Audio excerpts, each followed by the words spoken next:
We talked if nothing else is working, we can try some deception. Now, when you use deception in an interview, it's allowable to a point, but where that point is in a gray area. So you're taking a risk when you do it.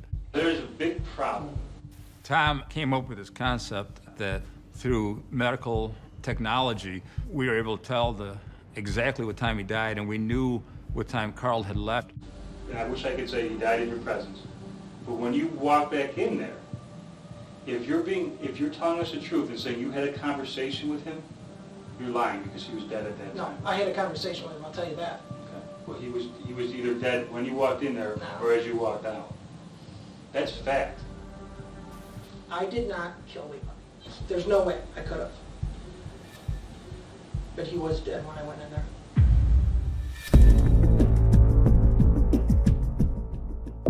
This video contains the final part of the interrogation of a man who killed his son for insurance money. For the first 2/3 of Karl Karlsen's interrogation, the detectives are friendly and easygoing, giving him every opportunity to explain the events around the death of his son Levi. Now, the gloves are coming off. They begin to link Levi's death to that of his mother, Christine, almost 20 years before, and the life insurance policy that Karlsen had recently taken out on her.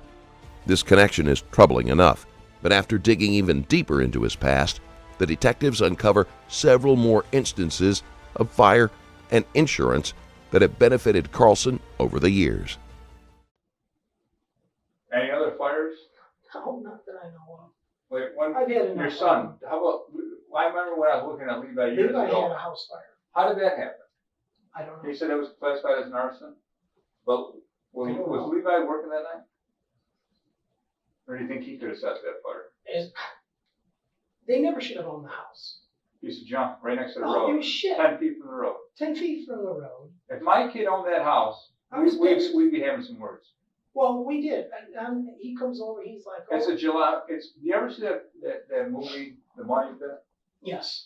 Remember that house that was impossible to fix up, and even if they gave it to you for free, you were going to go bankrupt fixing it up. Well, it's like... What Levi and his wife Cassie bought was the money pit, wasn't Yeah, that? but what I do is I blame the people who sold it. I said, who in their right mind? And it's one of those houses... But it was the money pit, was it not?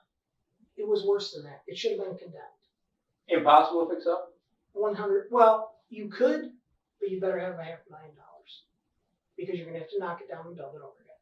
So you can't fix it up. No, you can build a new one. The furnace... And even if you wanted, would you fix up a house that was 10 feet off the state road? Well, it was... The porch was crooked. Everything Oh, I was saw shit. pictures of it. The wall, foundation wall on the side of the house was at a 45-degree angle. How come you let him buy it? I didn't know about it. Never knew anything until he bought it. He bought it without even consulting you? Yeah. And I asked how... And he knows you're mechanically inclined and knows buildings, and he didn't Never talk to you. How come? When he called me over, he says, I want you to come look at a house. I says, okay. And I'm thinking, what do two 18-year-old kids that both quit school do with owning a house? Right. And I said, what bank is going to allow them? They both job hop. They have no steady jobs, no Right. income. They're 18 or 20 at the time? 18? 18, maybe 19. Okay. And I'm like, he calls me over and I look at it and he says, what do you think? I think it's shit. The lights from the ceiling were hanging out of the Right. wiring was hanging down. The light switches were hanging off the walls. And how much did you pay for it? I don't know. I have no idea. He didn't tell you how much you paid for He it. never told me. How much you have insured for? I don't know. I don't know any of that. And all of a sudden he's like, well, we bought it. No, you didn't. He goes, yeah, we did. No, you didn't. And I'm like, who gave you the money? And it's one of those houses that if you buy it, you have to fix it up. And it's as is. And I'm like, the kitchen's trash. They had one room, the people who owned it put a beautiful living room in. Beautiful. But that's it. The bathroom was shit. The walls were falling in. The ceilings were falling in. If the foundation shot, where's The windows are shut. The furnace was laying in the mud in the basement. The ductwork was laying on the ground in the basement, full of raccoon shit and everything else, cat shit. The insulation under the floor was in the mud. The basement was full of water and mud. I'm like, are you kidding me? Then I go over one time, and he's got a wood stove on his back wood porch. Plywood around it, chipboard, plywood roof, plastic over top, and the black stovepipe is the single wall, is completely around the wood. It's touching the wood. I mean, I used to install this stuff. You have to have 12-inch clearance. Sure. Especially with single. He hit the single wall. stove this far away from plywood and 2x4s. Hmm. I threw a fit. I went nuts. And I'm like, and it was burning. He had the wood stove going. So I went in the kitchen, got some water, put the fire out, chewed his ass, chewed her ass, and said, you are never to use this again till I get it fixed. How long ago was that before the fire started there? Days? No, it was a while. I mean, it was months. Do you remember where you were the night of that fire? Were you around that night? I have no idea. I didn't know about the fire for 2 or 3 days. You know, I don't know. Did you know it was classified as an arson fire? Never knew anything about it. I never heard a report. Nobody talked to us. Nobody, nothing. Do you know where your son and daughter-in-law were then? They were working. They were both working? They were both working, and I think the kids were at her mother's, as far as I know. I never knew anything. They didn't tell us anything about the business. The only thing, I had been to the house maybe 10 times. And that was, I put, with the wood stove, I bought that heat shield paneling, so I could put it behind it. I put it all the way up on the roof. I bought them double. Oh, you didn't install it? I double walled the pipe. I redid everything so it would meet code. And I says, you are not going to use it till I fix it. So I went out, spent my money getting it all right, put heat shield on the bottom, did everything it was supposed to be, you know.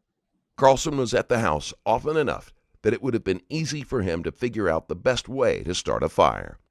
And he wasn't there, and I fixed it, you know, brought it out so many feet above the roof, and then I don't know if I got a funny feeling we were in North Carolina at the time the fire happened.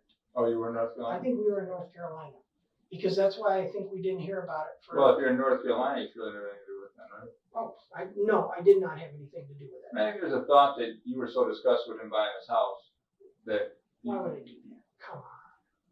I didn't say that. No, I'm saying but- the thoughts there, so. No, I guess- I didn't know anything about any of his business money-wise. I don't know what they paid. So the reason that they brought you in today to finally talk to you was really over, My son, Diane Levi. what have they told you about it? Just that they've been looking into it and blah, blah, blah, you know, not Well, what have they told you specifically?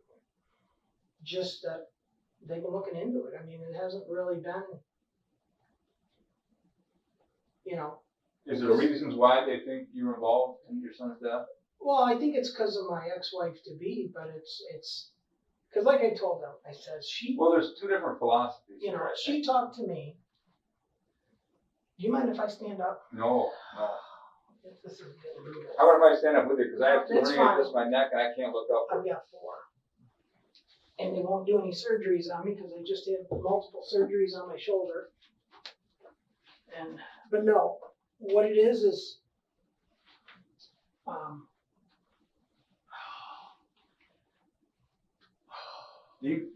I mean, I understand. Tell me what you think that why.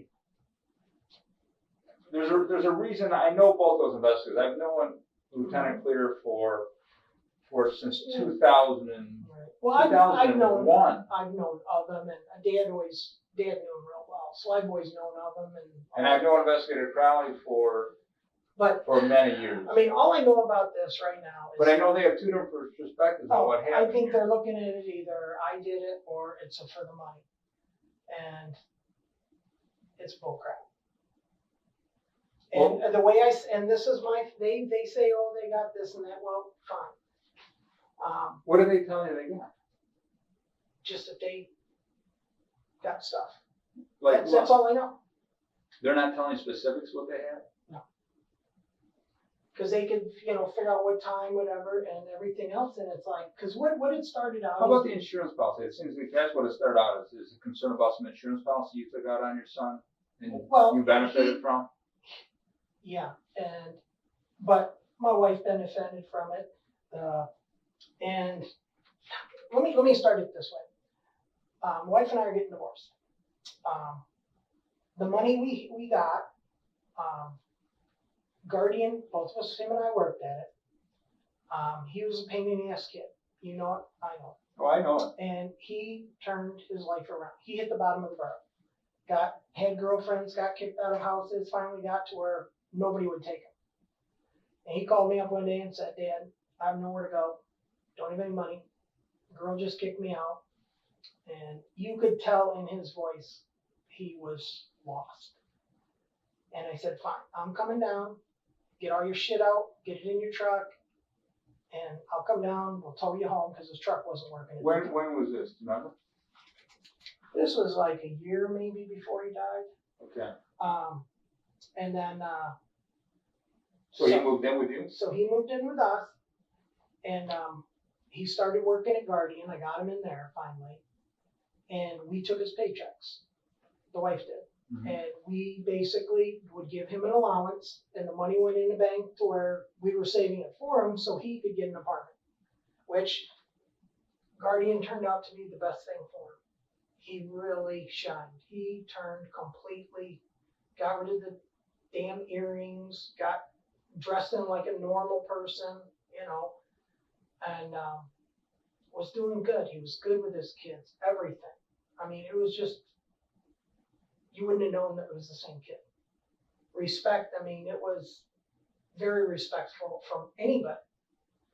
And I was like, as a father's point, I couldn't have been any happier. I mean, he really. But something changed.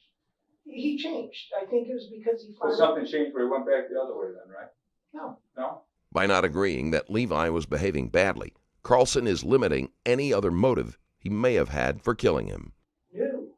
Okay. He was good. He changed everything. He was doing. So you guys are buddies now? You get along real good? We were doing everything together. He was coming out all the time, working, bringing the kids out. I mean, just. So he finally got money in his pocket. He's got a bank He's account got a little started. money, got a little. Yeah, he started being able to pay his way in life. For what reason at some point does he decide he needs an insurance policy? Well, what it was is he was Guardian for a while, and Guardian does this thing where they have it's similar to a job fair, but it's like, I don't want to say, it's like for retirement investments. Guardian pushes that strongly, that someday Social Security may not be there. So they're trying to get you to commit to investing in yourself. Into yourself For retirement. For you, not anything to do with them. They Right. let outside people come in to use the facility. They pay you to sit in there, Guardian paying you out of their pocket on overtime to sit in there and listen to this. Okay. People bitch, So investment advisors, investment planners. retirement, stocks. Did you have an investment retirement plan with Guardian Yes, yourself? yes, I did. Pretty good one? When we first started, we got locked into their 401k and everything. Right. And it was fantastic. Oh my God. If we put in 4, they matched us 4. Nobody does that. I mean, and so on this matching plan, was Levi taking advantage of that? Levi was doing that. So how much money did he have in that plan, do you know? Several thousand? 100,000? No, maybe 7,000, 8,000. So upon his death, he had like 7,000 or 8,000 in that know. plan. And then he I think. So then but they meet. We did, they meet, and they had a couple of these, and they had health clinics where they have health people come in, weightlifters. They put a weight room in the plant, all this stuff, because the healthier you are, the less time you take off. Was Levi was a healthy young man? He got pneumonia when he was like 18. They called me and said, your kid's in the emergency room. And he wasn't in Geneva Hospital long, and his lungs collapsed. Really? And they took him up to When he was Rochester. 18 years old? Yeah, He had his lungs collapsed from what? pneumonia. And they drained his lungs. I went up to Rochester, and this is when we weren't the best. Did he but- recover from the Yeah, lung? but he's always been a paler kid, you know what I mean? Did he have any other health issues that would prevent him from getting that life insurance policy? No, not that I know of at all. I mean, that was just a one-time fluke. But that was the only thing you knew that he ever went to the hospital for? Yeah, yeah. He never had any other medical issues No, that would have prevented him from getting that? no, not that I know of. And then when he did do the insurance, I went down with him. That company was New York Life that had that policy, Correct. So New York Life came into Guardian Glass and met with you guys. Yeah, they were one of the, So this guy from New York Life that come in. right. And that's how you got to know And him. everybody talks, and then you sign up on a sign-up sheet like that, similar, and you say, okay. I So want- he signed up for New York Life or you signed up for him? He didn't have a phone or a cell phone or anything, so I was the communicating between Alex and this guy. And so then Alex and I set up I think it was I who set up an appointment with him. So then I rode down with Levi to the appointment in his truck. We met at a bank because he was using a bank as his, because he's from Newark. Yeah, what bank in New York was he using, you know? It was the one right across in Geneva from the Town and Country Plaza, right beside Wegmans. Go Right. west of Wegmans there. Right, is that National Bank of Geneva or Five Star No, or no. Community Bank? Nope, it's Oh, it's next to Wegmans? next to Wegmans. It's now on the left. Generations Bank. Yes, right? yes. It was one before Generations Yeah, Bank. it was Royce and Rosicrane used to have insurance or something. It was, yeah, I know who you're talking about. They just got sold out, right? Yeah, so anyways, We sit it back down again? I have to. Because I'm 100% disabled. And I sit for an hour, I stand for an hour. I sit for an hour. Well, you let me know, whatever you feel comfortable I with, mean- standing, sitting. I really would like my damn medicine, but don't have that. Well, we're not on drugs right now anyways. You don't want to take Well, drugs, it get you is- all goofy. Well, it's. So let me ask you a couple quick questions. The insurance policy, you go to meet with him. Mhm, I think, let's get this clarified. You and your son, Levi, mhm. go to Geneva to meet with this New York Life agent Right. named, Mhm. what's his name, Chris? Tony Chrissy. Tony Christie. And Anthony is his. And how do you determine to buy life insurance and not put it in investments? Talk to the kid. It was his call. It was Levi's. He decided. Levi's call. He decided what He to do. told him what he wanted. He said he wanted a $700,000 life insurance Well, policy. I didn't know anything about the accident. It would have been easy for Karlsen to coach Levi on how to set up the policy before they went in.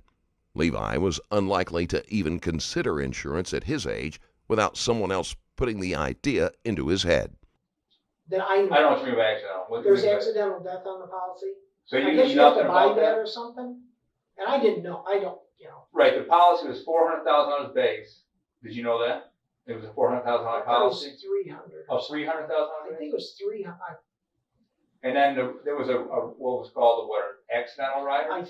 Yeah, we ended up getting accidental, but I didn't Nobody ever told you or I confirmed didn't it. think I knew anything about it. Okay, so you didn't know anything about that. No, but so we went through everything, and Tony was like, "Okay, you should do this, this, or this." So Tony told you what to do. Well, you should, he gave his opinion on what you should do, and because that's his thing. That's a big policy, $700,000. And, Well, that's what. Well, we didn't know. So I didn't. I don't think either of us put it together that it was 700,000. Really? You didn't know there was 700,000? No. Okay. And so we ended up What did you think you were buying? How much? just the 300,000. I thought. Okay. So you just thought you were buying a $300,000 $300,000. policy, which would have been more typical of somebody Right. that age. And then so I'm like, okay, that's fine. And so he's like, Tony was like, we talked about trust funds, and Levi's like, no, I don't want to do trust funds He doesn't want to do a trust fund for his girls? because he did not want to let.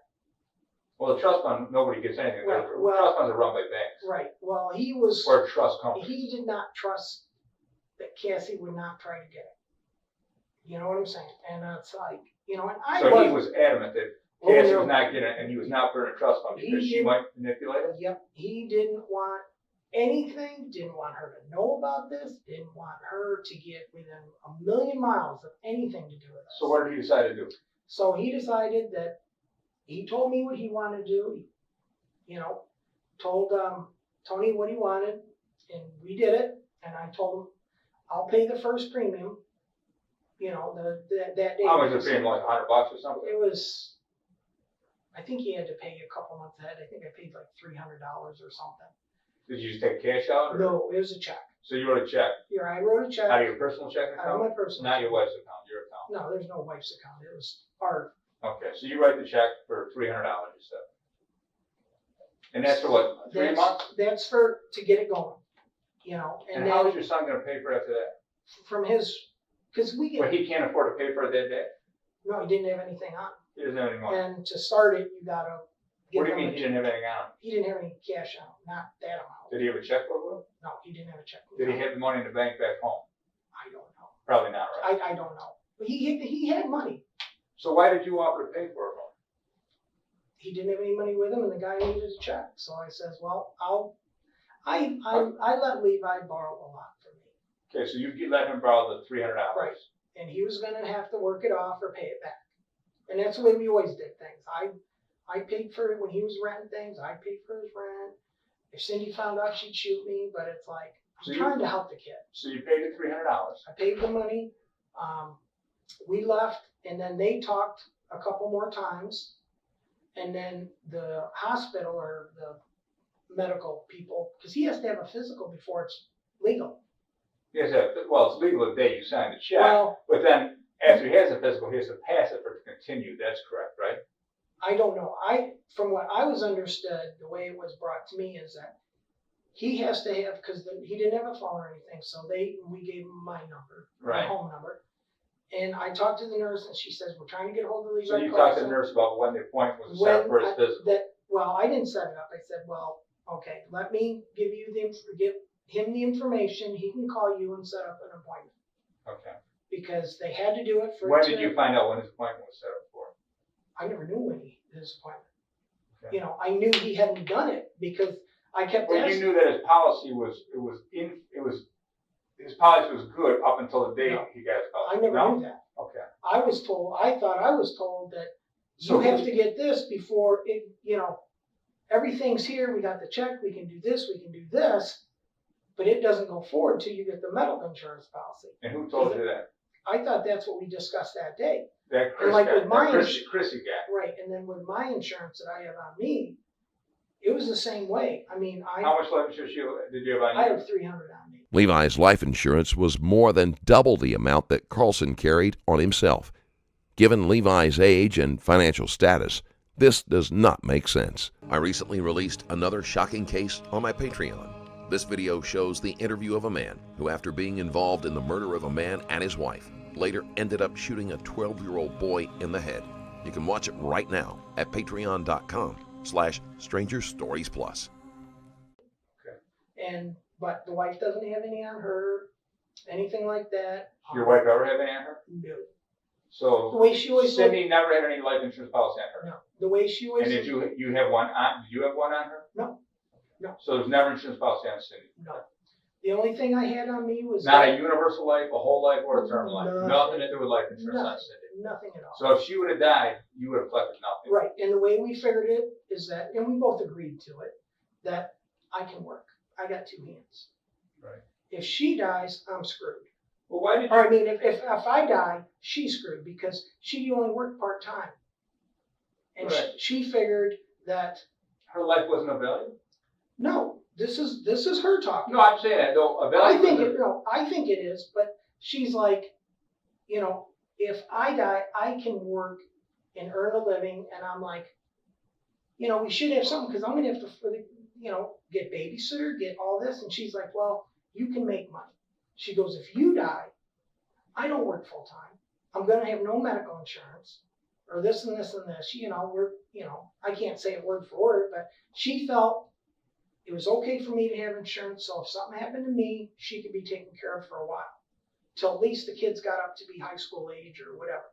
So definitely, unequivocally, there was never, in all the time you were sitting, were together or She's never separate. had insurance. She's never had any insurance on herself No, that would have been you the beneficiary. no, nothing. So if somebody said there was like $1 million policy, they would be lying. Oh, you bet your ass. 1,000%, because I don't know where She never had. If she would have died, you would have ended up with nothing. would not. At any point in time you were Yep. together.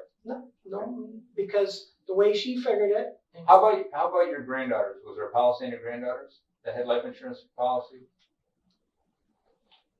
I think we did, but that was the way Tony. I'm trying to think here, my mind's going to think.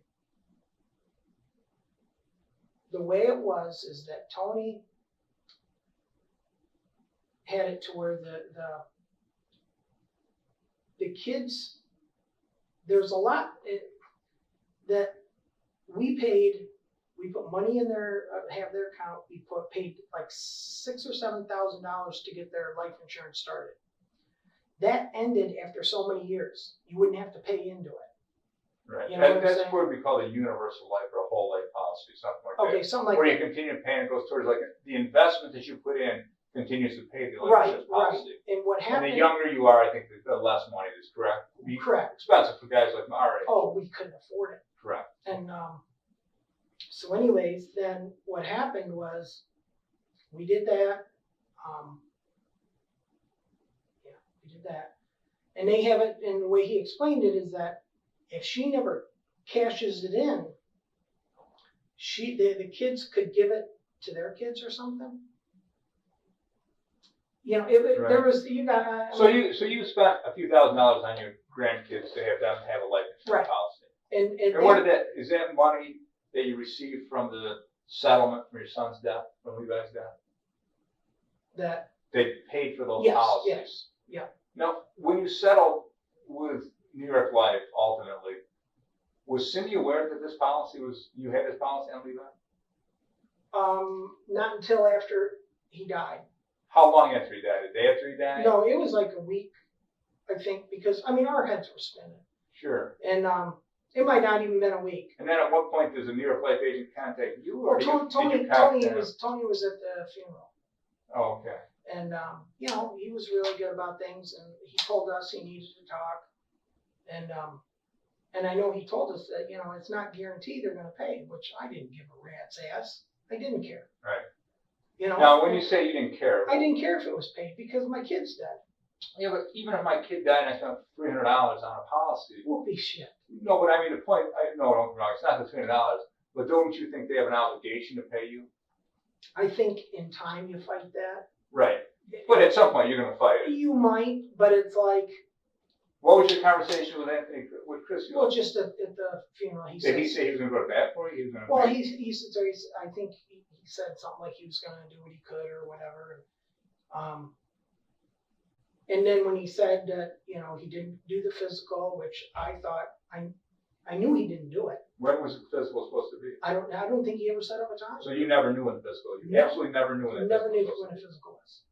And I know because I kept asking him at work because I seen him pretty much every day or every other day.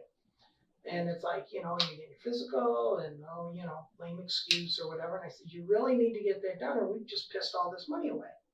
Karlsen had a vested interest in Levi taking the physical examination. Without it, there was a possibility that the company would not have covered him in the event of his death. Karlsen may have felt like it was worth the risk since he knew Levi's death would not be related to his health. You know, why spend the time and have it set up? And I don't know if he ever did or not. I don't think he did. You know, and then Tony said that he didn't get, I know Tony told me he didn't do his physical. And he said, well, they could back out of it. And then he said he would, you know, do whatever. And then it was, I don't know, months or something like that when Tony got, you know, he was talking to me saying, him and I sort of hit it off as good friends, you know, even though Sure. we didn't know each other. It just, Well, you did a lot of business with him. well, it was more even. How long before the New York Life paid off to you? Before you received the check from them? It was like, Years? I don't know, 4 months, 5 months. 4 or 5 months later? Yeah, they whipped right through it, which I was like, holy shit, you know. And I mean, we were thankful, the wife Pretty and I, impressive, and right? the kids, that it's like they didn't have to do this. Can you give me an accounting of how much money did you get? Like We got 700? 700,000. A little bit over 700, right? 715, 710? I don't know. I don't know. But out of the money, just We give me an spent- idea where the we money took- went. 200,000 to the girls. Oh, you gave each girl 200,000? No, each one got 100 right away. How did you give that to them? To Tony. Oh, so Tony gave it to them? We invested it all. But they knew about the girls. No, girls were never to know. So Tony's got Tony's got $100,000 each name that the I girls. think 106 or 107 each, because we paid for the insurance, the life insurance thing. So 100,000 plus the 6,000. Right, so there's like 106,000 each, whatever. So there's 212,000. The wife and I put 400 in, 400 and what? into investments. Into whose name? Her name and my name, for right now.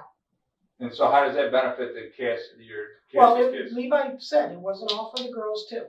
But I said, but he wanted to, this is what he wanted to do, so I'm He like, wanted you to get a lot of it. yes, and which was like, and he knew I would do anything for these kids. Right. And so what we did is that, Did he feel that if you got a majority of the money that someday you would ultimately help out his girls? oh yeah, I mean, because we had talked, that this is going to help them with He college. trusted in you with that money. Yes, 1,000%.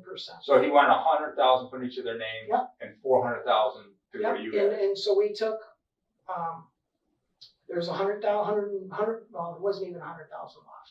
Yeah, it's about 100,000 left, right? No, because we added the 106 or 107, so like 100 or like 88 or 89,000 left. And where'd that go? I spent money on the funeral, and we buried him not only in New York, his mother's buried in California.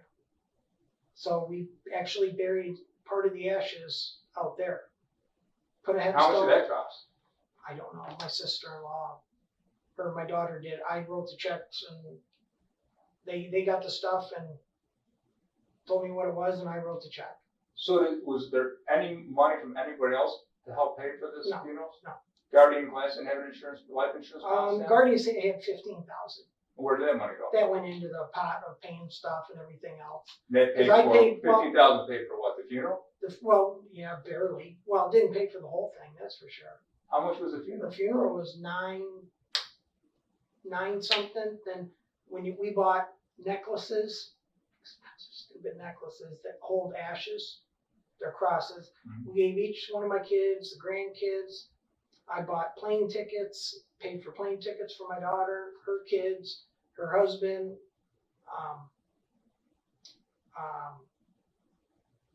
What else?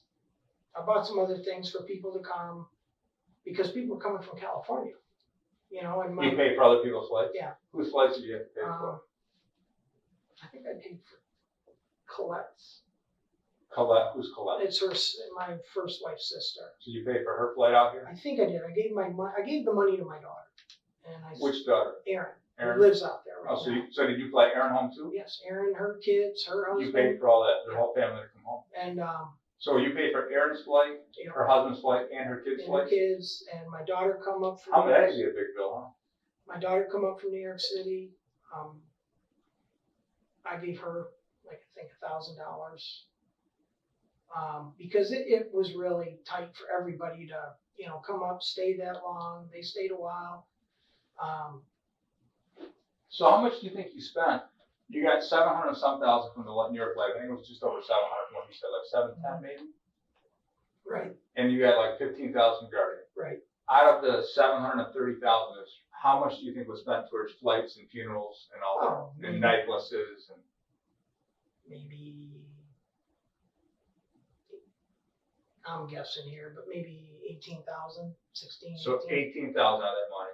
So that takes it down Because then around. the headstone was ridiculous too.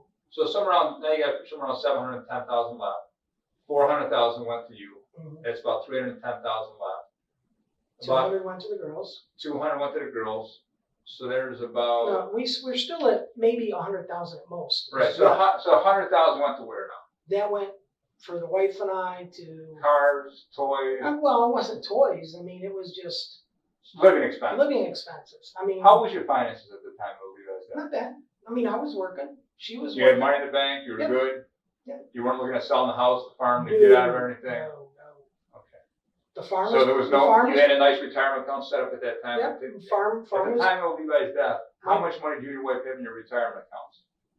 80 something. Well, it was over 100, and then the stock market took the shit. In 2008, it went right about the same time. It We plummeted right took down. a beating. I mean, I went down to like 30,000. So, and right about the time of Levi's death, probably, right? It took a beating, and then because I was putting in 15, sometimes I'll bet. So you were over 100,000, Mhm. and then when the stock market plummeted at the end of 2008, remember that? Right. I mean, it went Yeah. like in the I fall think of we were still 2008. doing good because my vehicles were paid for But you went from over 100,000 down to 30,000 in your retirement in account. my retirement, yes. Any money in the bank at the time? Yeah, we had normal living expense money, you know. Okay. We had money that we always have a So you big, didn't take a lavish lifestyle from the death of your son. It No. was really all just put into retirements and investment money. yeah, I mean, we So didn't, your 400,000 was put into retirement my accounts. farm was paid for. My trucks were paid for. Right, but I'm saying the 400,000 that you and Cindy took, Right, we you didn't put miss that into retirement investments. You didn't go out and live a lavish No. lifestyle with it. You just paid for your retirement account. Right. You got your retirement account back up to what something of realization. Yeah. Where you can now at least maybe someday retire. Well, that's the thing, because we knew my health wasn't the best because of all the back surgeries. And, you know, we knew that sooner or later I wasn't going to be able to work. Right. And it was, And the government wasn't helping you out with giving you anything. well, What did they give you? How much did they give you a month? I get $1,300 a month. So It's tough to live on $1,300 a month. well, at the time I was still working. Making how much? Well, I was making 45 a year. What do you think? She was making, I mean, she made good money. She could pull in 250, 260 a night. Hmm. You know, but then we also had we were raising ducks for gourmet restaurants. How was that going? That was going well? at the beginning. Couldn't build them fast enough to do ducks, I huh? couldn't grow them fast enough. But then we got in with the distributor that ripped my ass off. I'd send down 500 ducks. He might say, well, 100 of them are bad. That's $24 a duck. And he was hitting me for probably 1,000 to 1,500 a week. Was Levi still alive in the duck business? No, he was dead at that point, wasn't No, he was passed away. he? So did some of the funds go A little bit, but to use to build up that duck I only business? started with 100 ducks a week. That's like $150. How much of the money, of all the money that was invested, 400,000 for you and your wife, 212,000 for the girls, so there's 600,000. How much of that? Where is that money right now? Cindy bought, when we started talking divorce in the fall, she, In the fall, like isn't 2-3 months this ago? Last year, yeah, in A year ago from now, 12 months ago, or a yeah, couple year months ago, ago? year ago. Okay. That she wanted half the money, half of everything. I mean, I'm like, it's our investment. I mean, you take it out, we're gonna lose a big chunk of change. You know, Sure. and Tony Chrissy, I talked to him, he says, you don't wanna do that. And I said, I know I don't wanna do it, but she forces the hand, I have no choice. So where is the money now? So she's got half the girls' money. Karlsen claims that his wife took half of the insurance money, but there is nothing to support this. So she's got 106,000. Well, no, she doesn't. She bought a house in Newark With the girls' money? with whatever money. So out of the 600,000, she got 300,000. You got 300,000. She got, no, because when you cash it in, if you had 100,000, you cash in, you get about 54 back. Sure. So how much did you and Cindy get back out of all the 600,000? She got, I mean, we probably got, I'm trying to think.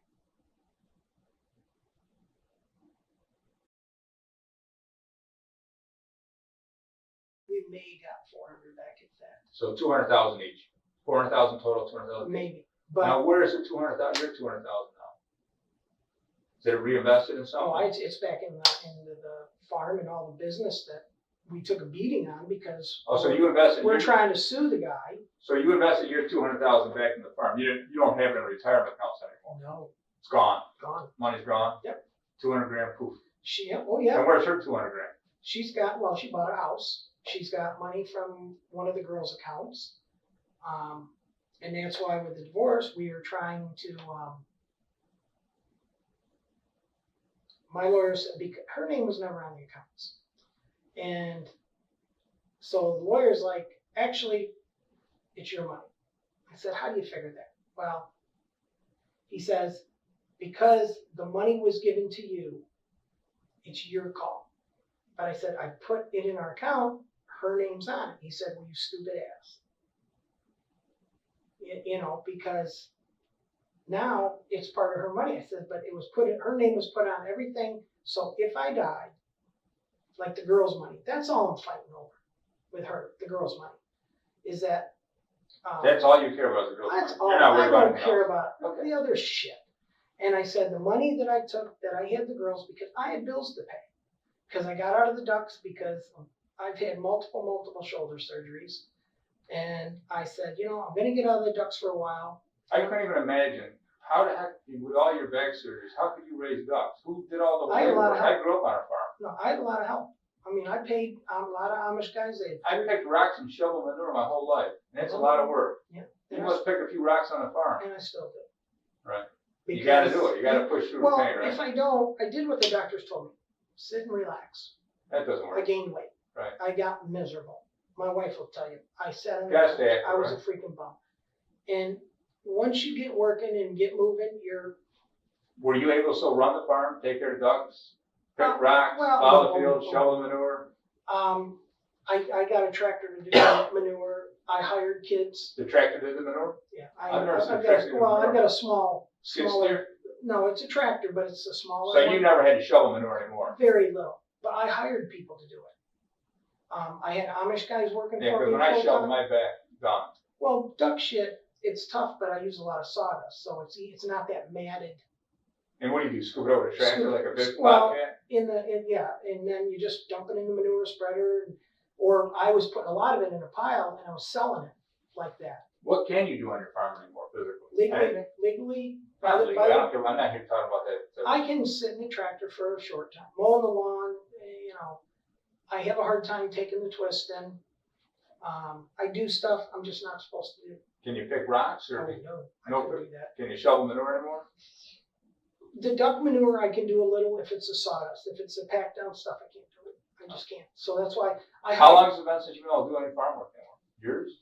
It's been probably a year and a half, 2 years that I finally got to where Right. it's just too much.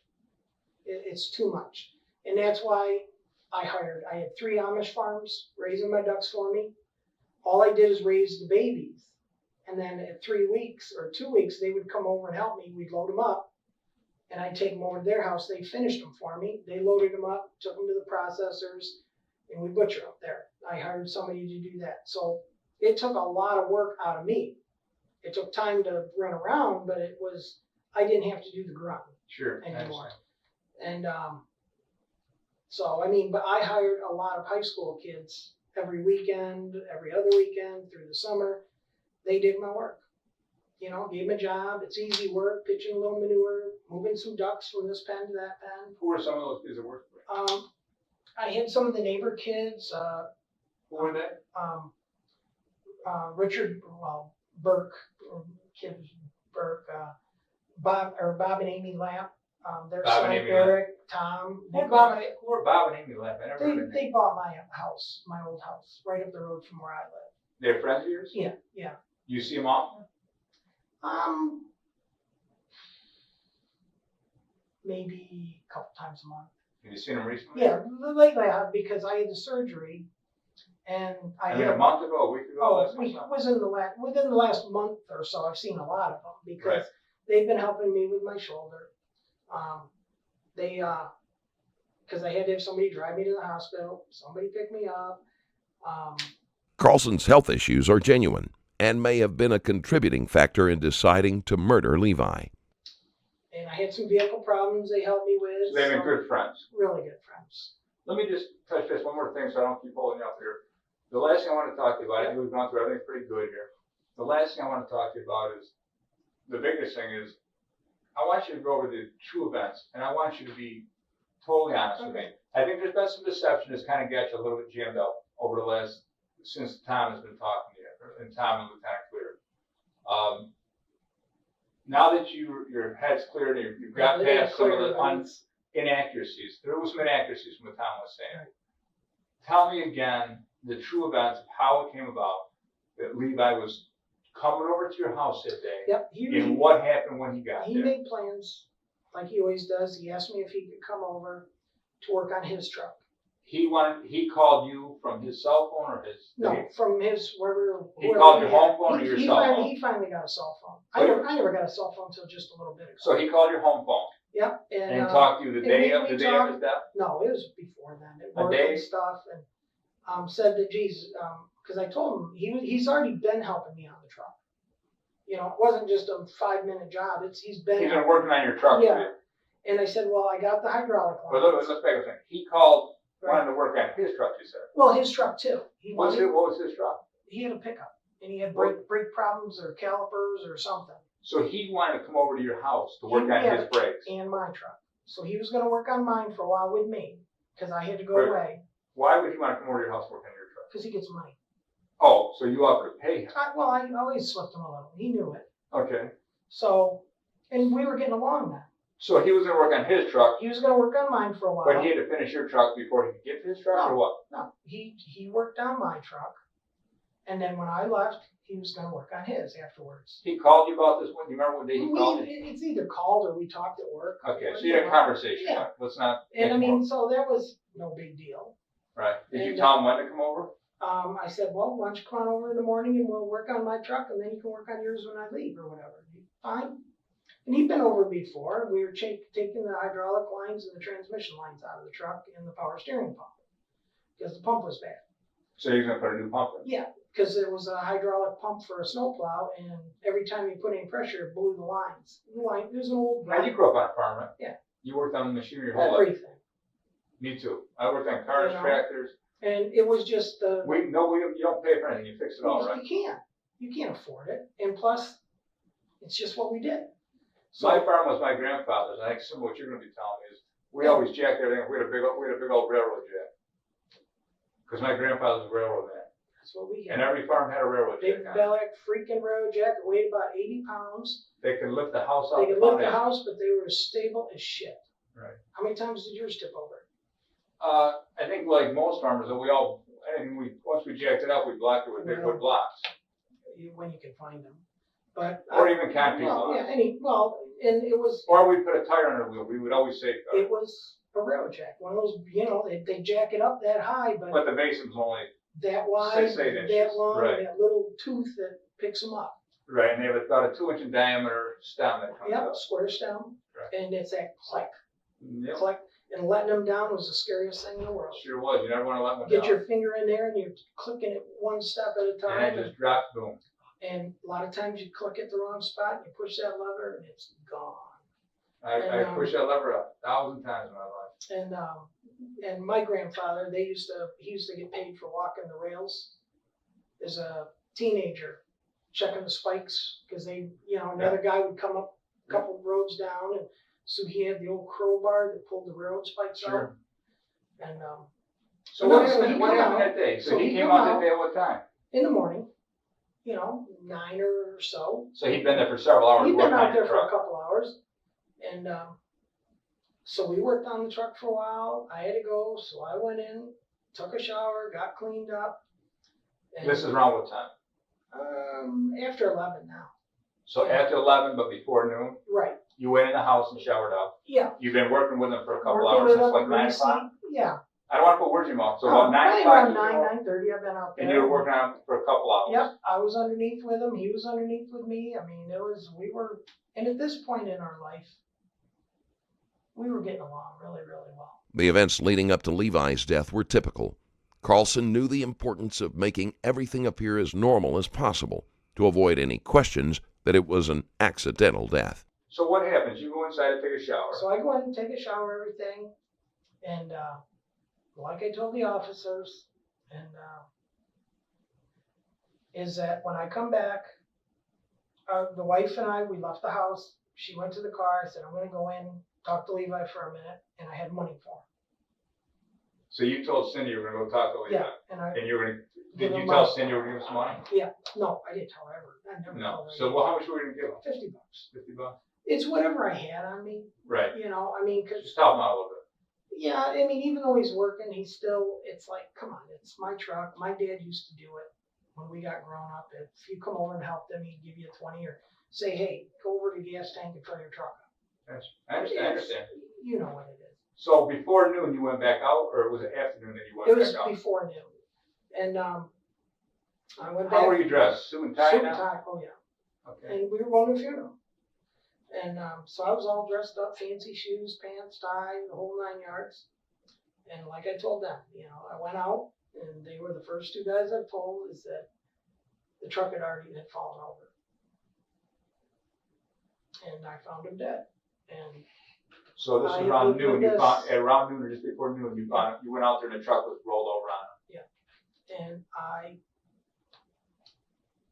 fucking panicked. I don't know. I So don't know. you panicked in what regard? Just I left.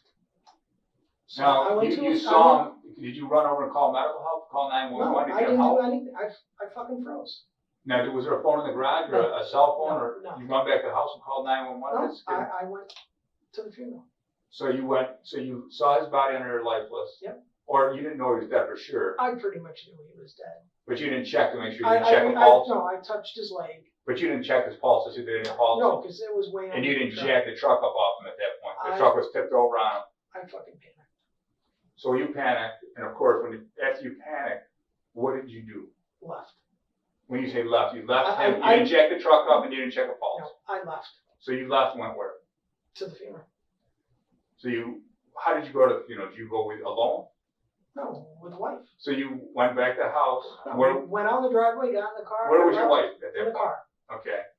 And you got in the car with her. And then Did you tell her anything? You were shocked. I was like, And such shocked that you couldn't tell your wife that your son was crushed. Did you want to check to see if he had a pulse?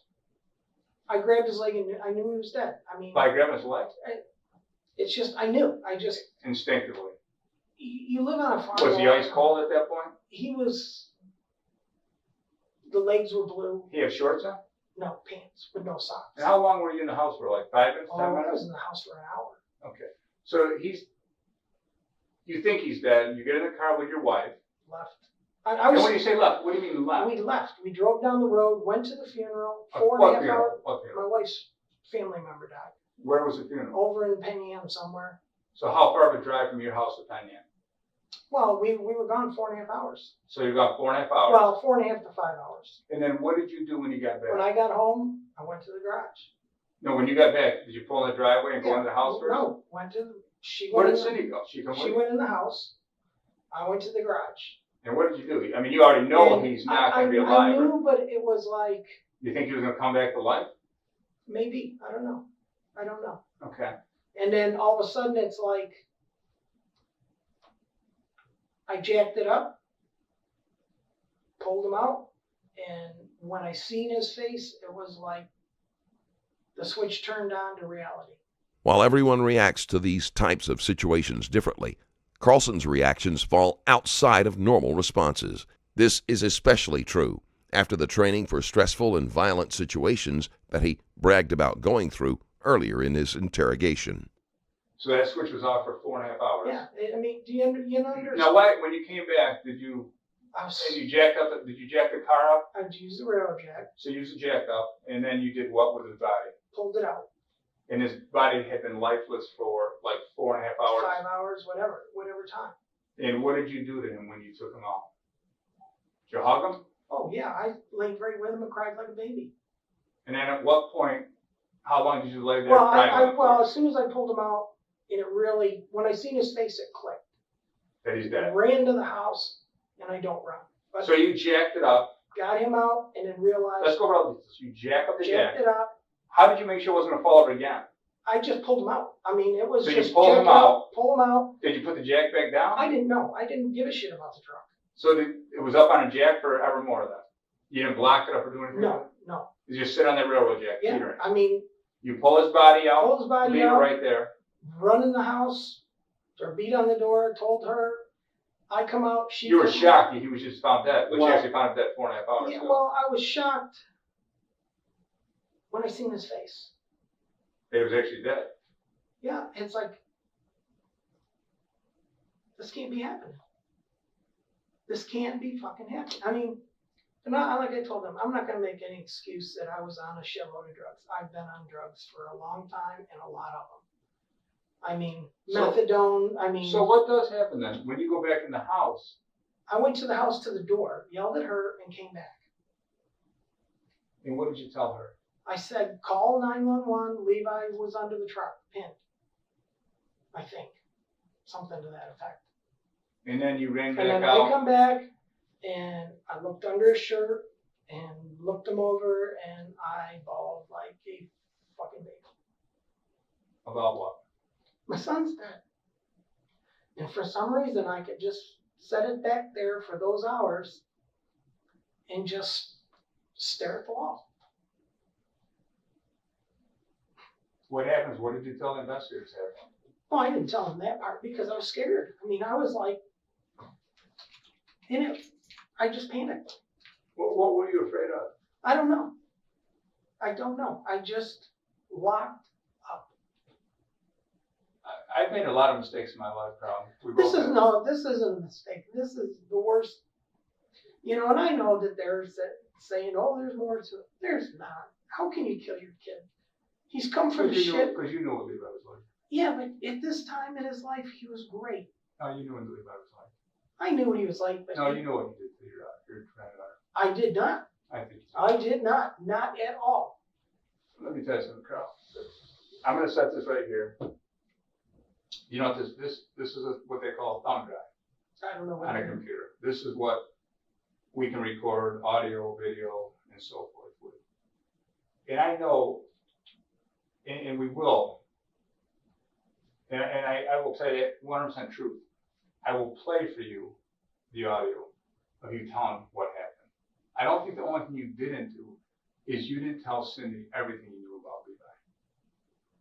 No, I don't think- I never knew that. Never knew But that. you did not know. I know without question, you did not know. You were concerned about being that Cindy was doing something. You were concerned that Cindy was not being honest with you when she Oh, was I knew talking she to you. wasn't. Oh yes, no. No. I told neighbors. I told friends. I Who told did my you daughter. tell? My neighbors. What Bob and Amy neighbors? Lab down When did you tell them that? weeks when Cindy first started into this. I told my daughter. She's a cop, and I'm like, What did you tell Cindy? I'm like, at first I'm like, tell you what, and I said over and over, no, I did not kill him. I says, you're trying to, she wouldn't say, she was smart. She never played the fact, well, you didn't say that you are. Carl, let's not blame this on Cindy here. I'm not. No, I'm just. Listen, you can either I'm listen gonna to me. look for a jury's eyes. So Oh, I know. you simply made whether it's a mistake tragic or a mistake. judgment call about. Do you think anybody's going to believe that you saw your son there? Would you mind if I just stand up again, And you please? just listen to me 1 second. Let me just get through this. You didn't feel the need at that point in time in your life to call because you knew that Levi's death he was better off, as you said, dead than alive. No, not at Do you that. think he was better off I think alive? he was really coming around. It- The kid that I knew. Everything comes back to Karlsen's taped confession. There was no reason for him to lie, and all of his excuses fall flat. well, My wife will tell you. I mean, he wrote her mother's.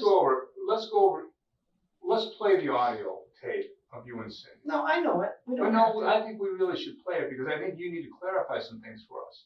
Otherwise, we're all going to have a really Look, a misunderstanding of what happened. I mean, look, can I say? You I have a really- chance. I really. Take my hand 1 second. You dug this hole, Carl. I'm here. I can feel your hand shaking. My I'm hand here. always shakes. No, I want you writing out. Look, I'm here pulling out. You got a little hole dug here, a big hole. Well- I'm just here pulling. I'm just going, Carl.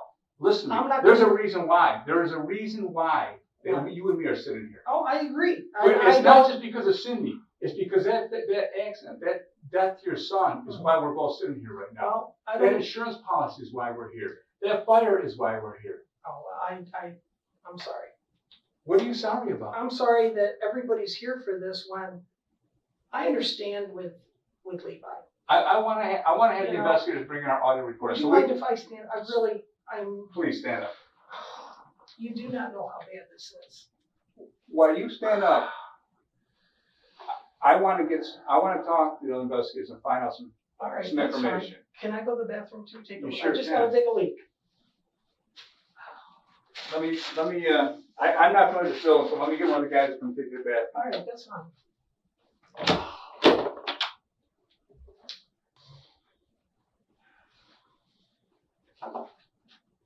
Come on in.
This is the stuff.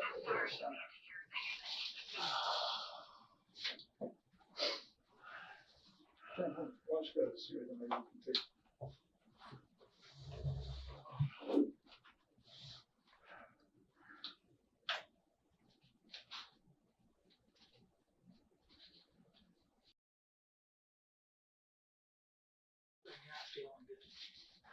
No, it's not to do anything with this, just without my medicine, I get sick. What medicine is that? Oh, Well, it's for my back, I've had so many surgeries and metal, and I got a computer, and I got wires from my brain to my spinal cord, and if I don't, well, we'll try to get to this quick. if I take, I mean, I'm not making excuses, but I think you can see anything that's taken is, it's just, right now, I know all this, but it's just, I'm dealing with the medicine coming off, I actually think, Carl, I'm not the best computer guy in the world, so you're going to bear with me. don't worry, the only thing I know about a computer is the on-off button, and I can't find that half the time. I can turn the volume up on it.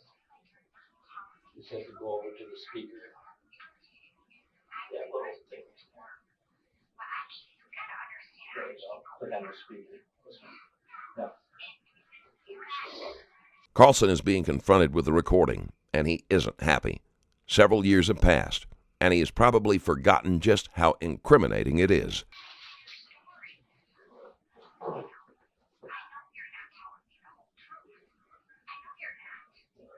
Just drag it up.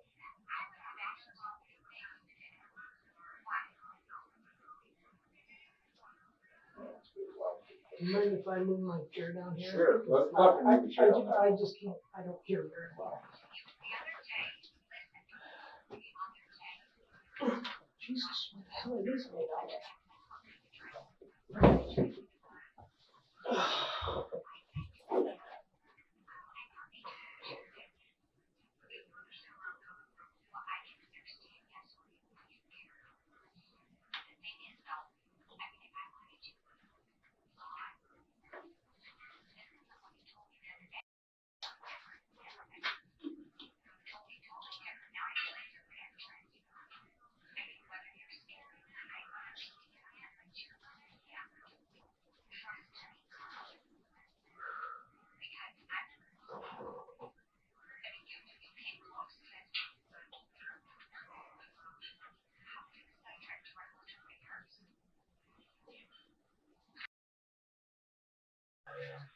My patch fell off this because I wear 2 patches at a time. And I was wondering why I'm feeling a little.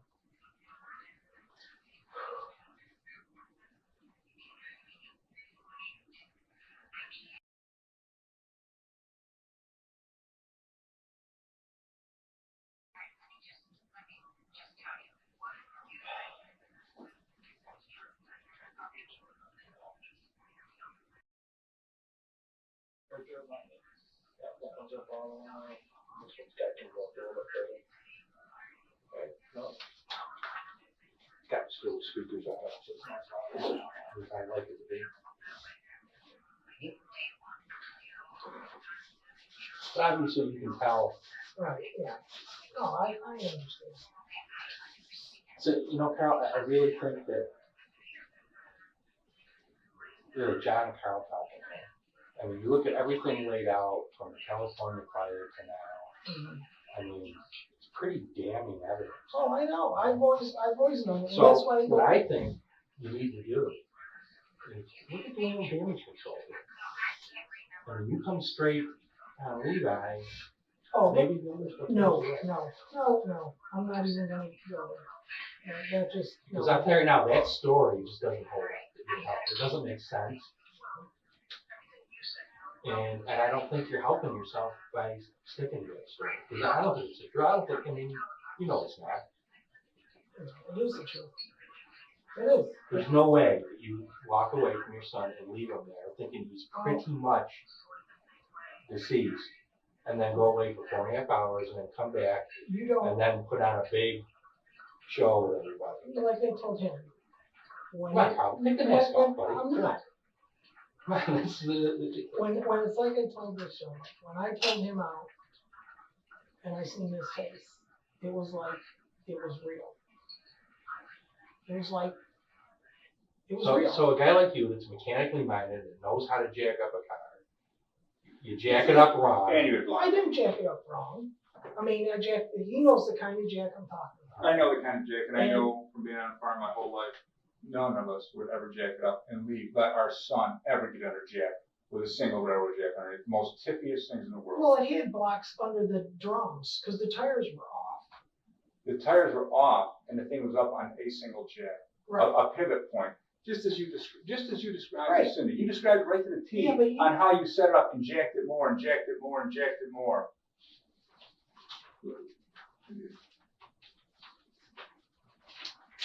Let's go over some of the statements you made.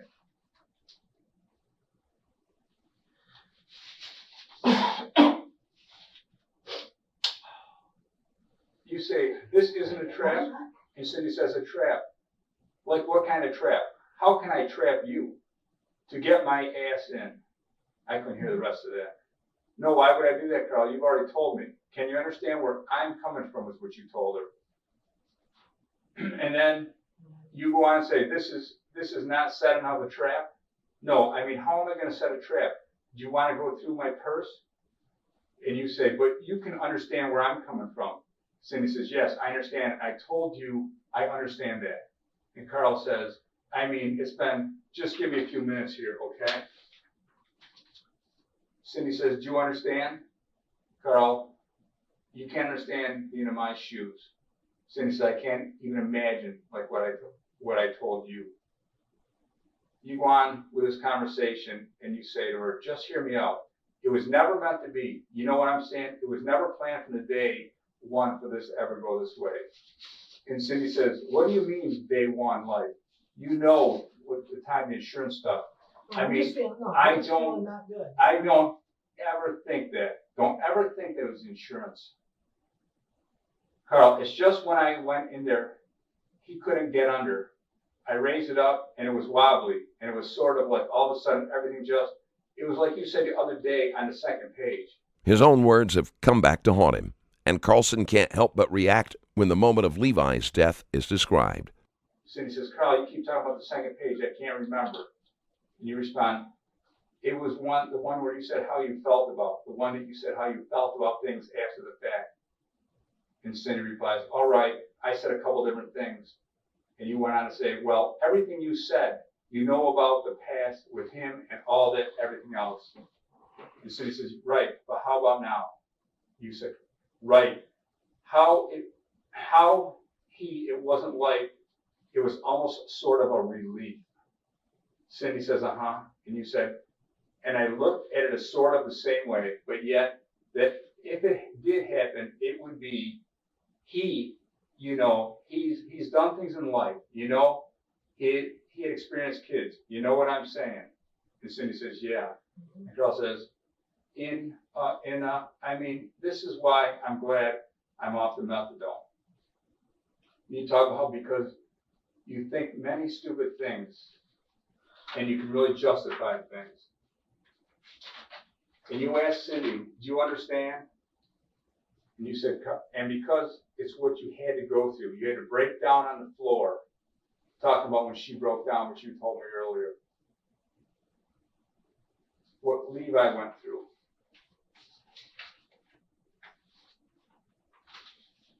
You go on and say that every day you looked at us, every day that you had failed. Not Cindy, you had failed. And it just happened. And it's like coming out of the garage. It was like then, it was like nothing happened, you know. It was like being a hurricane and being an eye. Remember saying that to her? Mm-hmm. And what I mean. And again, she says, okay, tell me how it happened, just what happened. And you said he was supposed to work because he had to work on the brakes and they weren't working. And he was going to work on his truck. Mm-hmm. And all he had to do is, I asked him if he wanted to make some money because he was usually short on money. If he just pull off these two lines, one from the transmission, one from the brake. Mm-hmm. And because they had the tires up, it talks about being wobbly. And the ability, you remember talking about describing how it was like a wheelbarrow? You jacked it up so it was like a wheelbarrow. Right. Backwards. And it just shook, easy to push over. And she asked you, does it push hard? And you said, no, it was easy. It pushed easy. Right. Do you remember saying that? That it pushed easy. Yeah, I guess. It doesn't miraculously push easy. And she asked you, did he feel any pain? Remember that? No. And you said, no, you don't think so. You think it was instantaneous when it crushed them. But she's talking about when you pushed it. And she asked you if it would push easy.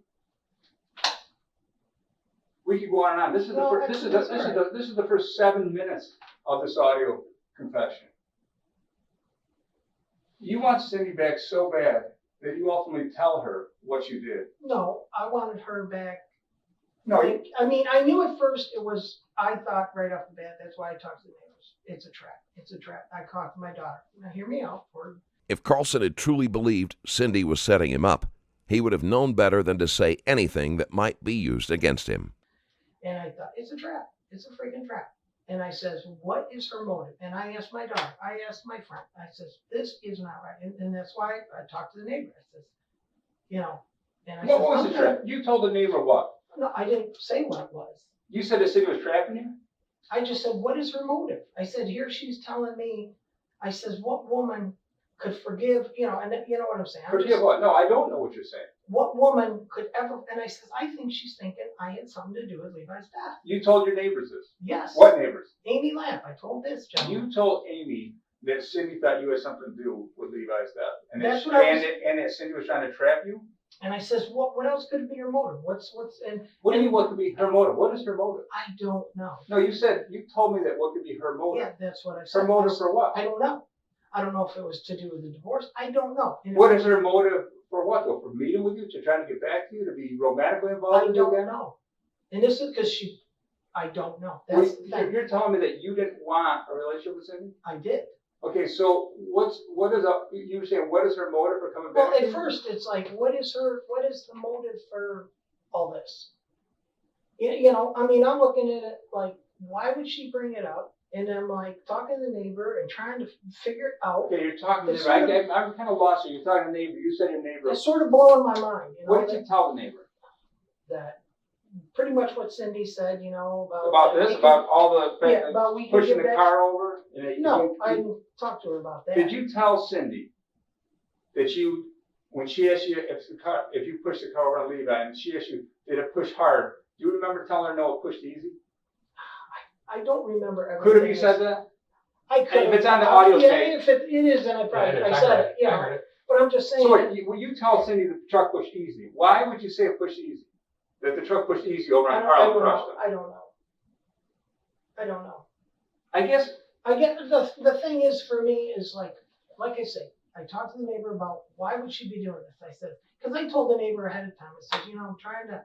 What would you think if I tried to get back with her and all this stuff? And they're like, you know, geez. And then I said this, and she's like, oh holy shit. And that's when I told her, I said, I'm going to play it. I want to see what she does. So you only said that you I'm push, saying you only that said that you only push it. I'm feeding Cindy information.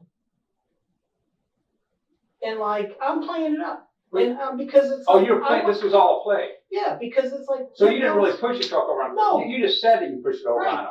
Because Just because. she said she was waiting for that one word. What word? That I must have killed him or something. That's all I could think of.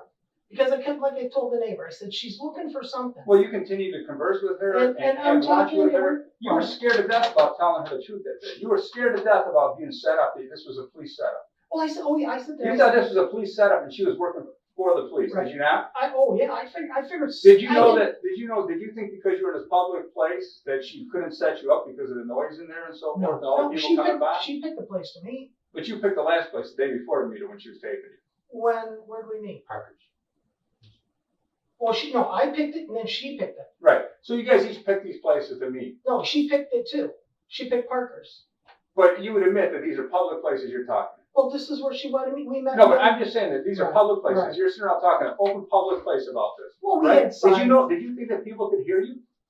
I don't know. We didn't. You talk gotta about assume it. that some well, degree you people figure can hear you. somebody would hear something, and that's why I'm saying, why would you, if you're going to tell something, why would you say it out in public? Right. You would not. If the stuff you said was in public. Right. So So if you were going to confess, or you would tell them in private, on a one-on-one, face-to-face, but you're not going to tell them in public places what you're saying. who would do that? Who would spill their guts if it was truth? Why? Because If you it thought was- people could overhear you? Seriously, could people overhear you? There's waitresses or people sitting next to you. Well, nobody was really sitting next to us in the tables And- because But could people hear you? they'd have to really be listening purposely. Could the waitresses hear you? They're walking by left and right. Customers walking by. Because where we were sitting, we were in corners all the time. Her choice. Ever a choice where people could overhear any of the conversation, or were you never concerned about? That's why we were willing to confess this, and you never worried about anybody hearing. Yeah, probably just didn't care because it's like, all right, I know it's not the truth, but I'm feeding this because it's like, it didn't make sense. The whole thing never made sense to why. Well, it didn't make sense, but you definitely truly believe that Cindy wanted a relationship with you, and ultimately she Well, wanted the truth about your son's Well, that's death. what but it's like, I also knew, and that's why I talked to my daughter about it, and the friend, it's like, even after I talked to her. Karlsen seems to think that discussing the conversation with other people is some sort of indication of his innocence. Instead, it sounds as if he became nervous and was trying to get a second opinion.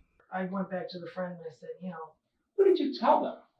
I said, After I this said, meeting with this is- Cindy, where you told them, I said, this is sickening. did you not tell them that sickening? You admitted to pushing a truck over on your son. To feed the furnace. Feed I the mean, furnace. Come on. Feed the furnace. Who would kill their kid? And then If you think you're being set up, Carl, why in God's name would you go in there and say that? Because I guess part of me was hoping. What, that she'd say, okay. And you want somebody back that you Well, told her I that you don't killed know. your son? It doesn't make sense. It, Carl. well, I'm just. Let's look at the totality of everything. Yeah. Let's look at the house fire where your wife was miraculously dies and the windows boarded up days beforehand. You told the investigators there earlier that it was 8 months ago that you boarded that window up in that bathroom prior to the fire. 8 months, you said. I don't know for word for. You told me a month and a half. I thought it was like a month. I don't know. And you tell investigators, my notes in the other room, you tell the investigators in the California Police Department back then that it was 2 to 3 days prior to the fire. So 2 to 3 days, month and a half, 8 months when Oh, it's you're convenient. talking 20-some years ago. You drew the picture to perfection. Oh, the house. description. The house wasn't a big deal because come on. You talked about a life insurance policy that you said was several, 4, 5, 6 months prior to taking it out on the death. We know for factual that it wasn't the case at all. I said. It was a matter of weeks beforehand, a short term before the fire starts and takes your wife's Really, life. I thought it was like 4 months. You tell me that the kerosene was brought in to the house Right. that day to fuel the kerosene furnace. Right. Yet you tell investigators back then in 1991 that it was mistakenly, you thought it was water. You brought in the house as a 5-gallon jug of water to fuel to put in the toilet, to flush the toilet because your pipes were frozen. Right. And mistakenly kerosene was brought in and knocked on the that's- floor. But yet you You're- tell me kerosene. Yeah, but you're And then you tell me that a dog knocks over a 5-gallon bucket. easy. Not easy, almost impossible to knock over a 5-gallon bucket and No. spill it. And you tell investigators back then it was a matter of days before it was spilled. You tell me it was 5 or 6, 7 weeks it was spilled before the I didn't say fire. 5, 6, 7 weeks. Oh, you did. You did tell me that. I said it was weeks before, but I said it wasn't 5, 6, 7 weeks. I don't think. Kerosene is almost impossible to catch Oh, on fire. you got can't to fire. have almost a fire going to start kerosene. You tell the investigators earlier clearly that it's a gas-fired dryer in your house nearby. You tell me that it was an electric dryer. You tell investigators back then it was electric, and they question you about whether it was gas. And you clearly said no, it was an electric dryer. Well, then I'm wrong there. And now we talk about 20-some years later. you were 600 feet away from the house, yet your wife's in a boarded up little room, and you hear her calling your name from 600 feet it wasn't away. calling. It was screaming. Screaming your name. And yet you're able to get blown off the porch, open your eyes, your son's uninjured, you're able to grab your uninjured son out where this explosion just took place without a mark on him, take him out of the house, run around, miraculously save your 2 daughters, and let your wife let your wife perish in this fire. I didn't let her. With no attempt to rip that board off, that plywood board off that house and get into that bathroom and help. I went around. By that time, the fire was all the way around. What am I going to do? No. That fire was all the way around, and you don't take a chance to look into that window and see your wife. There was no flames in that bathroom window. Until you're there. The detectives hammer Karlsen with facts about the deaths of his wife and son. As they list them, Karlsen struggles to justify his actions and explain the coincidences. He may have gotten away with his wife's death at the time, but he has overplayed his hand over the years. Your sister-in-law tells me that when they fly out there, they fly out to California to be there with you, that you want to go show them redwood trees and go dance on a redwood tree and go around. There's nothing happened. No. And as investigators start talking to you, you decide after 3 or 4 days of being after the fire, you're done with California and you move back up to New York. I didn't get tickets. I didn't say anything about tickets. They got the tickets. And now Talk to my brother. He's the one who got them, I guess. I paid later for them to reimburse them, but they come out with the tickets. I had no. So these were just a lot of coincidences that you take a life insurance policy out of your wife a matter of 3 weeks, 2 weeks, 1 week before the fire. Just a coincidence that she goes in the bathtub and the fire starts out right outside in the middle of the floor of that door to a hallway. That's where fires always start. All she had. And every time we've done fires, Jack, always start in the hallway with no source of the fire around. But that's a coincidence.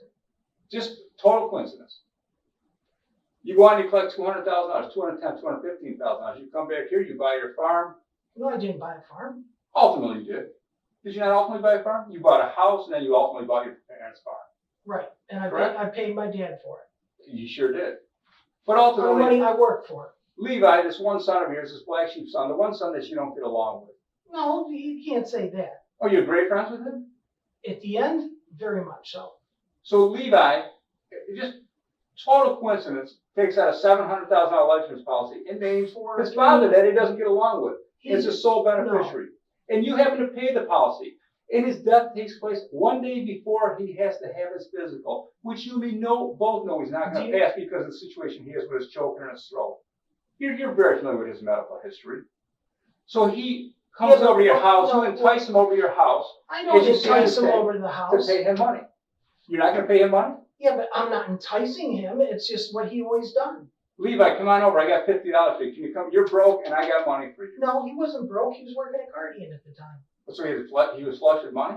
No, he had. I mean, wouldn't you? So now he comes over to your house with his $700,000 life insurance policy 1 day from his physical.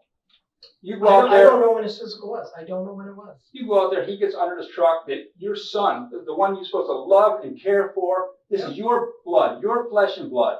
And you jack it up on the chintziest, lousiest jacking system going that we both know of being on farms. With no blocks, nothing to support in case it falls over. Just, it's only my son going underneath there. And if this truck falls on him, it'll crush and kill him.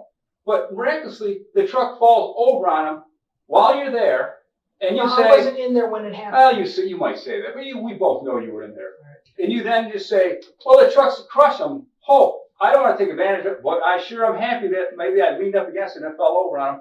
And then I go back in the house. I don't mention anybody. I don't call for help. Did you call 911 for help? I didn't. Did you call for help? No. So he needed help, and you're his biological father, and you don't give him help, what kind of father are you? Piece of shit. Yeah, exactly. You don't give him help. You let him be crushed under there. You go back and go, okay, honey, let's go to your uncle's funeral down in Penn Yan. And you get in that car and you drive, and you're unemotional. Driving along, 4.5 hours into it. You drive down, you drive back, and you say, showtime. I need to put on a show to make it so nobody knows what happened. And you go out to that garage where the radio's been cranked up so the truck crushed him, he could scream and yell and nobody could hear his screams. Country music, which he didn't listen to, he didn't like, and it's screaming, it's blaring. It's blaring loud so he can't be heard. Both of the murders committed by Karlsen were done in a cold-blooded manner. He has a dangerous ability to turn off emotions and carry out the death of a family member as if they mean nothing to him. Nothing, that is, but the amount written on the insurance check. And you come back and you say, again, it's showtime for Karl to put on my show. My miraculously, I'm a liar show. And you go run back to the house and go, oh my God, Cindy, hurry, call 911.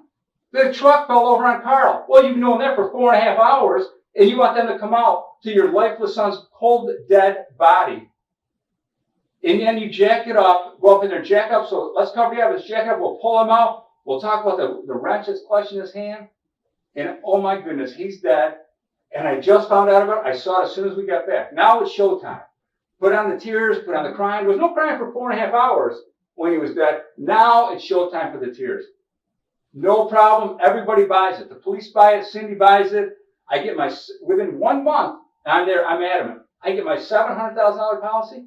I don't take my $700,000 and spend on the grandkids, which my son intended for. No. I say, hey, I'm broke. No. My insurance, my policy, my retirement plan went from over $100,000 down to $30,000. I am flush with money again. No, this was in the wife's name too. It was. Yes. Levi's death was in the wife's name? Bull. It was in your name. It was in my name. But when we invested it, yes, because she found out about it, and you were pretty much screwed. She found out about the $700,000 life insurance policy, and you would look like a greedy SOB if you took it all. So you share the wealth. Honey, we'll put $400,000 or $500,000 on us.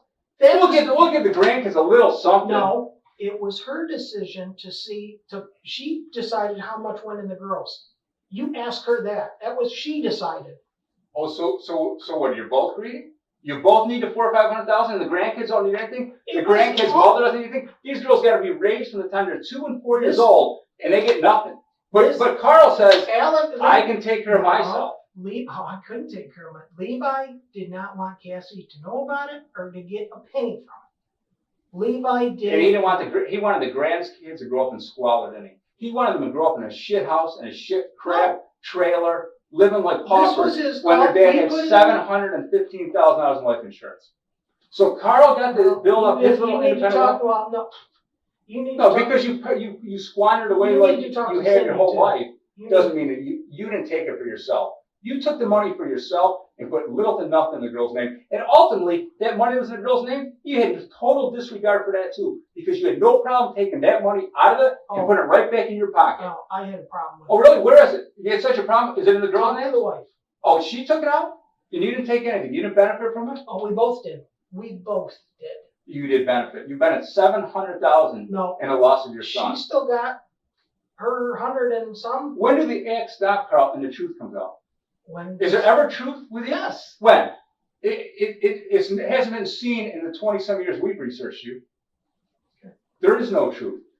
Do you want to talk about the truth? You got to start thinking about some damage control, Karl. Do you think this ends in a good way? That everything in Karl's life is perfect from here on out? It's not. It's horrid. It's horrid. You look in the mirror. What do you see when you look in the mirror?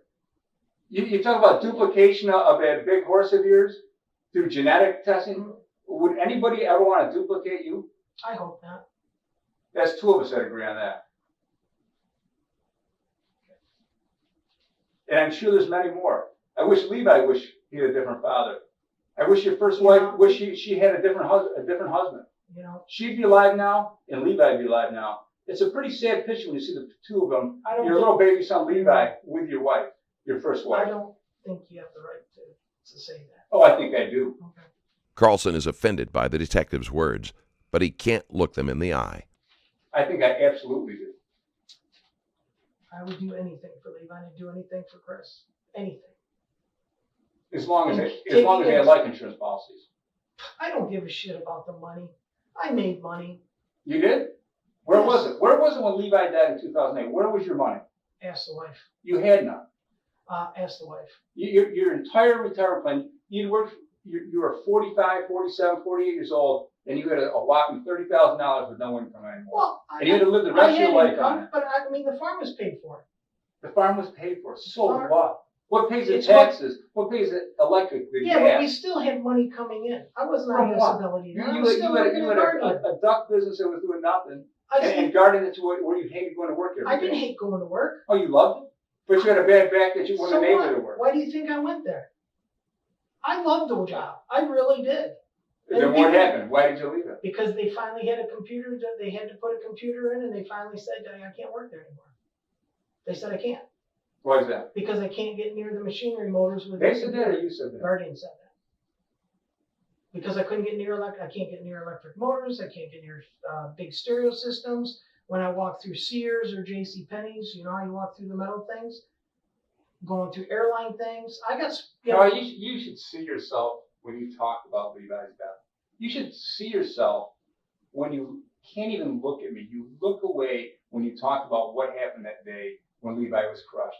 During this interview, you sat there, you could not look at me. Your head turned down, I can left, look at you and every talk about time. Levi anytime. You never once were able to look at me during that whole process. Because you were not telling the You know truth what on it any is? bit of it. It's because I am so fucking ashamed of what I've done. I would think you should be. And not to Chris, not to anything else, but to Levi. That I will say I was involved in when I didn't help him. And you caused his death. I did not cause his death. What Then caused why his didn't death? you help him, Carl? That makes Yeah, no you fucking continue to sense. look Come away. on, you know that. I freaked. I panicked. I don't know. A million thoughts went through my head. Ask everybody. I mean, I like I say, I don't want to say that it's the drugs, but ask everybody how I was back then. So the drugs caused you to kill him? I didn't kill him. Okay, let's get that straight. I did not kill him. What killed him? The truck. How'd the truck kill him? It landed on him. And I had nothing to do with the truck landing on him. Nothing. Absolutely nothing. Just fell over. What do you want me to say? I don't know if he was reefing underneath on The something. I insurance don't know. policy just happened 3 weeks beforehand. Just happened to happen the day beforehand. It's his business. This statement, you know what? Yeah, but we I all like- admit to pushing trucks over our sons. I mean, it's an Yeah, everyday right, occurrence. right. I mean, why would we ever? I mean, you would never. We make up lies like that all the time, just to bolster up what a great image. I tell people all the time how I kill somebody or I molested some child just because it makes me a better person. No, it's I'll tell you, the women are so attractive. I'm sure Cindy would say, boy, what a wonderful husband to do that to our son. I really want him back. So that you tell her that for what reason? Are you that naive? no. I did not. You just wanted to play the game, play I along. And that's why let me just kill the button. Just a second. Can I just shut this off? Is it okay? I just gotta push a few buttons real quick.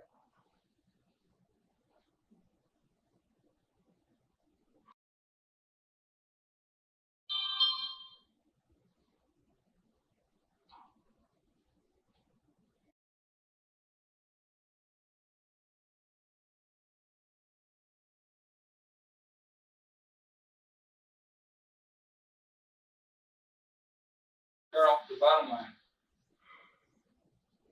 is you're going to live with the statements you made today. I know. You're going to live with those for the rest of your life. You get some opportunities in life to discuss at least some of the truth. And you have not. You know. I have told you know between you and me, you have not been truthful with me. Yes, Some of the times you have. 75% of the time. As far A as lot of half truths and a lot of no truths. Yeah, but You know, I've you talked to never people for look at- 25, I know you guys 26 do years. this for a living, and it's like, I don't remember everything. My memory sucks. It does. I can remember some things. Tomorrow you can ask me the same question that I remembered word for word today. I don't know. It's Carl- just the way I am, and Carl- I did not have You did anything. it, Carl, stop and think a minute. Do you think that anybody's going to believe No. that you confessed to Cindy because you were playing a game with her, and you left your son laying there dead because you were in shock for 4.5 hours? Do you think people are going to believe that? No. No, they're not. So don't you think you got to But do a why bit of am I- damage control here and start telling what really happened? That's what happened. The detectives have given up any pretense of believing Karlsen, but he insists still that he is completely innocent. It's not what When happened. it did. It did. It did not happen that way. There's no way. It did. I've been around a long time, Carl. Nobody does that. Can All I- right. Do you mind if I stand back up again? No, I don't mind.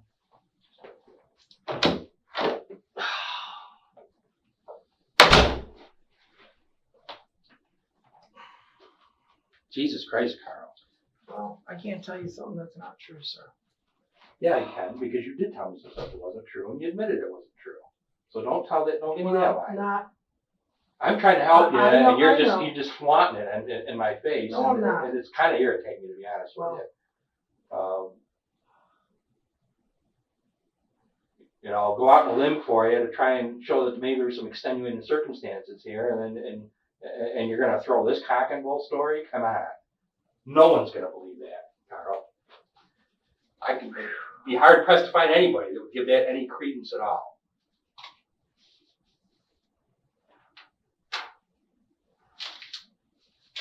Doesn't matter to me, Carl. I get paid by the hour. But if you want to help yourself, you ought to explain why you pushed that truck. If it was a split-second decision, it had nothing to do with the insurance money, okay. We can deal with that. But if not, it's going to be worst-case scenario, my man. Don't look good for you. You got to think about damage control. Well, I know, but I have nothing to control. I have nothing, like I said to you. Nobody's as unlucky as you're telling us. Oh, believe me. No way. I have no feeling. Nothing to do with this at all today, but.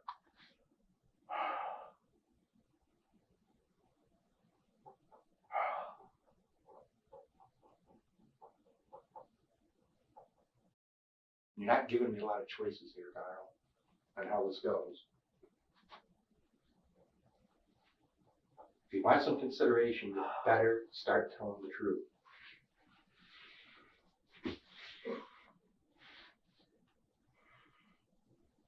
This investigation's been going on for a year, Carl. There's 1,000 little things that all point to you being guilty that I can't even, off the top of my head, I can't do it. You need a computer to keep track of them. But they're there. There's a team of investigators been working on this. I'll tell you straight out, you're not walking away from this. So start thinking about some damage control. This is your one chance to do it. You won't have a chance again. I didn't do anything. Sir, I am. You told me that before you admitted that you left him laying there. And I don't believe for a second you jack up that truck like that and just let your son get underneath it. You're a mechanical guy. You know better. You know better. I've unfortunately jacked up trucks before and didn't do something and put his block under and had him almost come down on me and do something. Right, so you know better. Yeah, but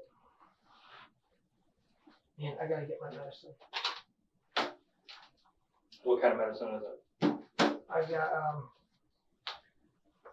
I don't even know the name of the one. The other one is my pain pills, and I need my fentanyl patches. Where are they? They're at home. Well, Carl, you're not going home.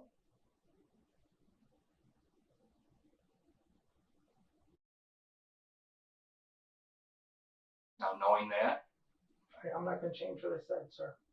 okay, I can only No, wait, I know. give you a chance to help yourself. I'm not gonna. Look at my medicine. No, my medicine is in my van, and it's a rental van because my car's not on the road right now. Is there any way we could get back up to it to get my medicine? I'll have to check. Maybe there's somebody I can have somebody pick it up for you. Because my wallet and everything's in there, but if I don't get it, I'm not kidding now. I'm gonna be sick. I mean, sick to where somebody's gonna take me to the hospital because this is how bad it gets. Is it from the pain or from? Yeah, I just start throwing up and I get sweats and I can't eat, I can't walk. It just, and I'm not bullshitting anybody. It's just, this is the way it is. Okay. And it's all that you can think about is this.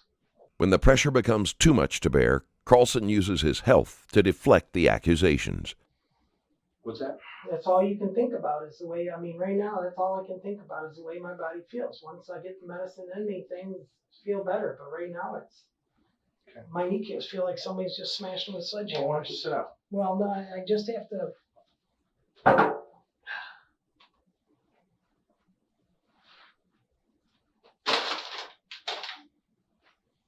All right, Carl, I really wish you'd be. Last chance, buddy. After this, then things go as they go. You want to give me a chance to help you or not?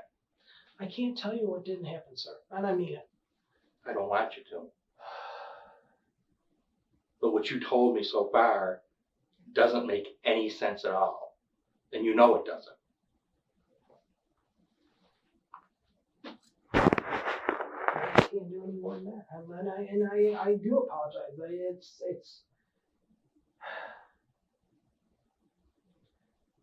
It's just like I blanked out when I saw him. It's like I zoned out when I saw him, you know, when it happened. When I walked out there and seen him, it was like, Was it possible the guilt made you black out? It will. no, because I didn't push the truck. I mean, it just, Are you sure? I'm 1,000%. Kyle, just in the 7 hours we've spent here, you've told a lot of lies. Told some truths. But the problem when you tell lies is it's hard to keep track of them.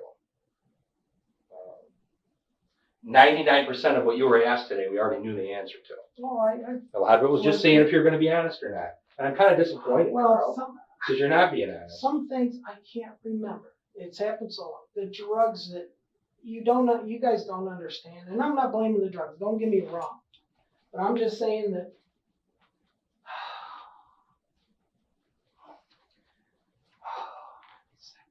All right, well, let me see about what we can do about that.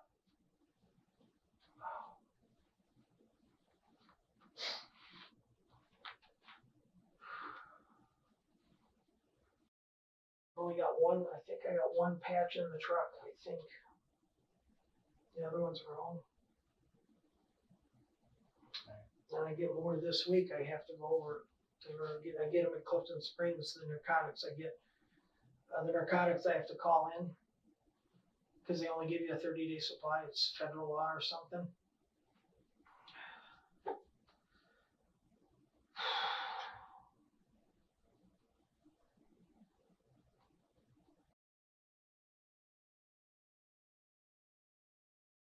All right, Carl. I don't want when things go the way that they go. I don't want to hear any complaining from you. You had a chance, and I think you're throwing it away. And I really wish you wouldn't. I mean, should I get a lawyer? I don't know. Only you can answer that. I've never been in a position like this. I can't advise you on whether you should get one. It's up to you. You know, you were told what your rights were. You always have.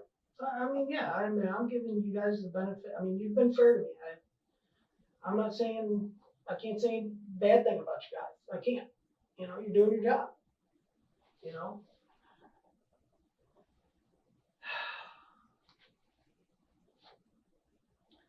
It just hurts so fucking.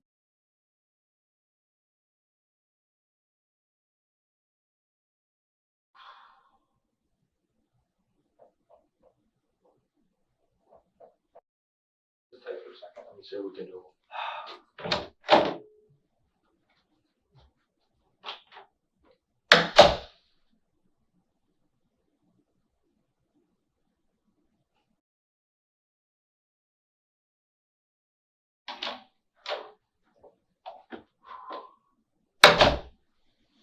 All right, I'm working on it.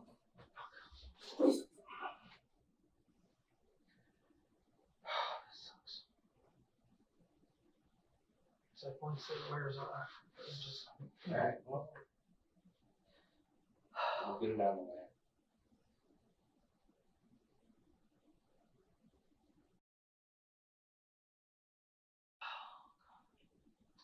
do it, Carl. I didn't. Give me a stack of Bibles, do whatever. I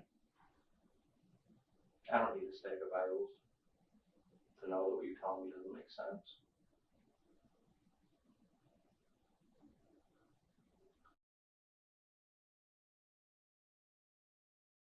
Your one chance to mitigate this by explaining what really happened there and why it happened. I walked in. And I'm not lying, you can do whatever. I walked in, seen him there, and it was like, just, You want me to unleash, have that guy take over? Is that what's going to happen? The one we were just talking to? well, What do you think he thinks? what's he gonna do, yell? No, it's not what he's going to do. You know? You think that's what's going to No, happen? You're I going to don't. walk out of here just No, with somebody yelling at you? No, that's not what I'm saying. I'm just saying right now, I loved Levi. Like, he finally turned around. I don't doubt that. That's why I need to know why this happened, because and why you did what you did, because I don't doubt that. Do you think that guy's going to believe that you loved Levi? No, Do you think- he knew Levi, I guess. He worked with him on some other stuff there. But, and like I told him, I said, you know what, Levi, finally, after the wife and I spent time, and me spending time with him, trying to get him jobs, trying to get him, bailing him out. You want a fair shake here. Why did you do it? I can't make it any plainer than that. Okay. We know what happened. I did Don't waste my time and yours by telling me that you didn't do it, because I know you did. Karlsen is incapable of telling the truth. He is going to fight this every step of the way. And at this point, the detective knows there is almost no hope for a confession. I couldn't have. I just couldn't have. I could not kill him. Or take his life, do whatever. I couldn't. I love that kid with every part. There's no way that if that's true. Don't look at me like that. Because you're just saying, like, I don't care what you say, I'm not going to admit it. I'm listening to you. There's no way that if you loved him that much, that you walk out of there and let him lie there for 4.5 hours. You don't do that with someone you love, Carl. I know. You and I both know you I don't know do that. I know that. But when you're So that's not what happened. well, You walk away because maybe you had a split second of bad decision or bad judgment, and whatever happened, that's what you're walking away from. What happened? no. Not the fact that he was laying on the floor. You know well as I do, if it's your son down there and you love him like you say you do, you're not gonna walk away in shock in 4.5 hours. You're a man of action, Carl. You're not gonna walk away. You're gonna yank him out of there as fast as you can and call 911. Come on, you know that. When you're, and like I say, I And don't tell me that I have to know there, because I've been in life and death situations with my kids. Okay, I know how it is. I know. But what I'm saying is that I know I couldn't do it. I know I couldn't have done it. But you did it. And I sit here and I think, how do you walk away? And it's like, I look at the days when I was on the medicine, and I mean, believe me, I've gone through this thing in my head a million times, and it's like, Stop the bullshit, please. I am truly sorry that I can't. I'm not sorry. You're not convincing me, and you're not going to. It's not gonna. It doesn't make sense what you're telling me. So don't insult my intelligence when I come in here and try and spent the last 7 hours trying to fucking stick up for you, and think that there could be some mitigating circumstances here, and this wasn't cold-blooded murder for insurance money, because that's what the sure as hell looks like, Carl. I know what it looks like. Yeah, you do. So are you going to mitigate that some? Are you going to let it stay the way it is? You know what I mean by mitigate? No, not really, sir. Extenuating circumstances. In other words, something you weren't thinking right, or you were trying to make something better. I don't know exactly. You got to tell me that. I don't know. I don't know in my head if it was the medicine. I don't know. I mean, I know I walked away from him. I know I walked away from him. Yeah, after you pushed the truck. Yeah, you did. No. Now, you may not want to admit that. You may be afraid to admit that. But you know what, Carl? Ultimately, it doesn't make any difference with all the evidence against you. There is a difference it will make if you explain why it happened. That there will be some mitigating circumstances that this wasn't cold-blooded murder. Right? I could never do that. I couldn't kill my kid. I couldn't. The detective points out that Karlsen may not be able to face what he has done, even to himself.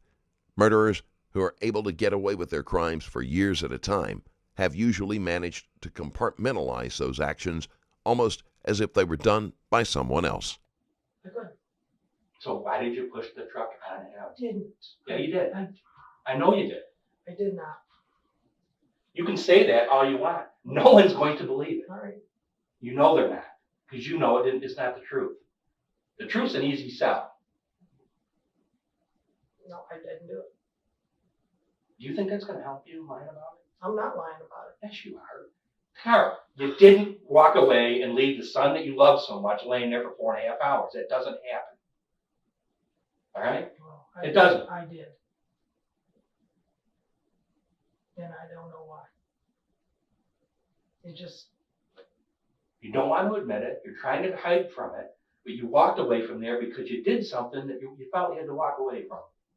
no, because Maybe you're ashamed of what happened. I don't know. I'm ashamed of everything. I'm ashamed the whole thing happened. I mean, wouldn't you be if you don't know how it's been 4 years of just sitting there thinking every day. You walk out in that garage and you sit there and think of like, Carl, did anything, you know? I don't know how you live in the damn house after that happened.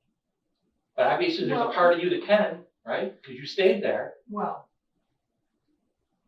the wife stayed there too, and we both stayed there. And So- we were planning on selling eventually So you can because put your feelings aside when you have to.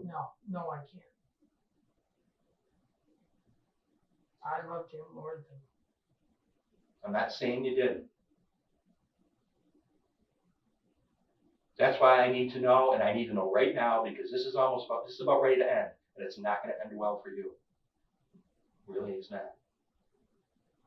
All right? I understand you guys gotta do what you gotta do. I just, Help yourself. We're crying out loud, Carl. Help look, yourself. I'm really gonna get sick soon, okay? And I don't mean to change the subject, sir, I really don't. But I am gonna start barfing and everything else soon, it's that. You know, like I say, I'm apologizing for this, but it's like, it's not getting funny now, I get bad, I get really freaking bad.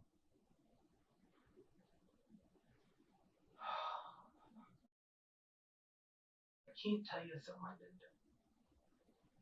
And really, You've already told me stuff you didn't do, or stuff that didn't happen, all right? can we really get my medicine, please? I can't get it right now. Yeah, but is there some way we can do something or somebody, I mean.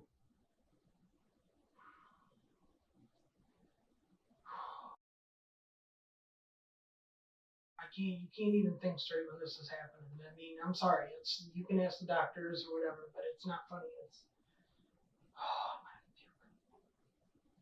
You get sweating, you get the hot, you get the shakes, you get everything. Is it withdrawal from the drugs, or is it, No, it's the pain and withdrawals.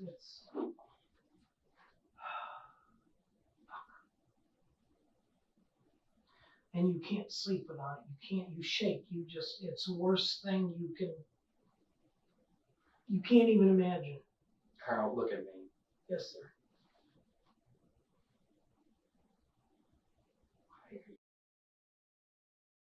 I'm not. I'm doing what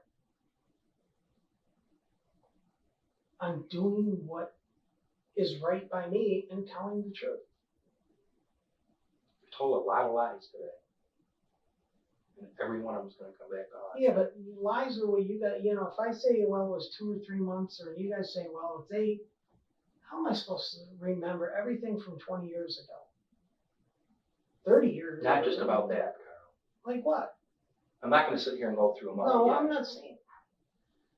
I just can't talk about you right now. And I mean it. Nothing disrespectful to you, believe me. Some of Karlsen's symptoms may be related to his health, but the stress of being caught is also having an effect. All right, it's crunch time. You're gonna tell me the truth now, or I swear to God, this is over. Like I said, and you're not gonna like the way it ends. This is it, last chance. I can't tell you something I didn't do, sir. That's what you're gonna stick to. Yes. can't tell you something I didn't do. Sure you can. You did already tonight. You told me stuff that wasn't true.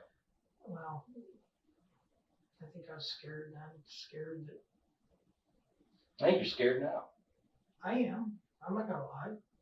You ought to be. You ought to think about helping yourself.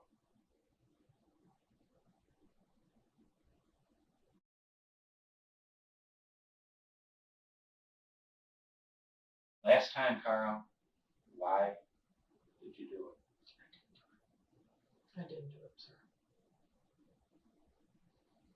Good word.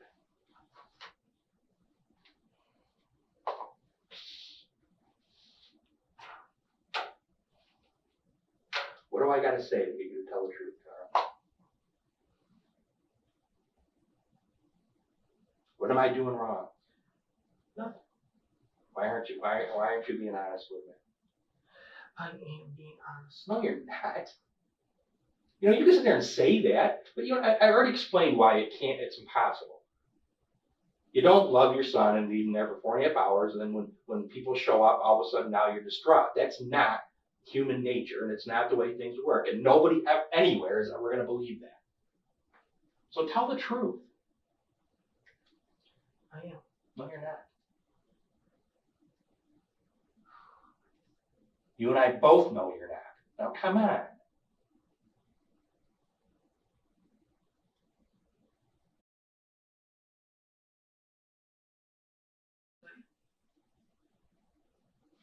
Well, I'm sorry you don't know what to tell me. Because I think I need to know why you did it.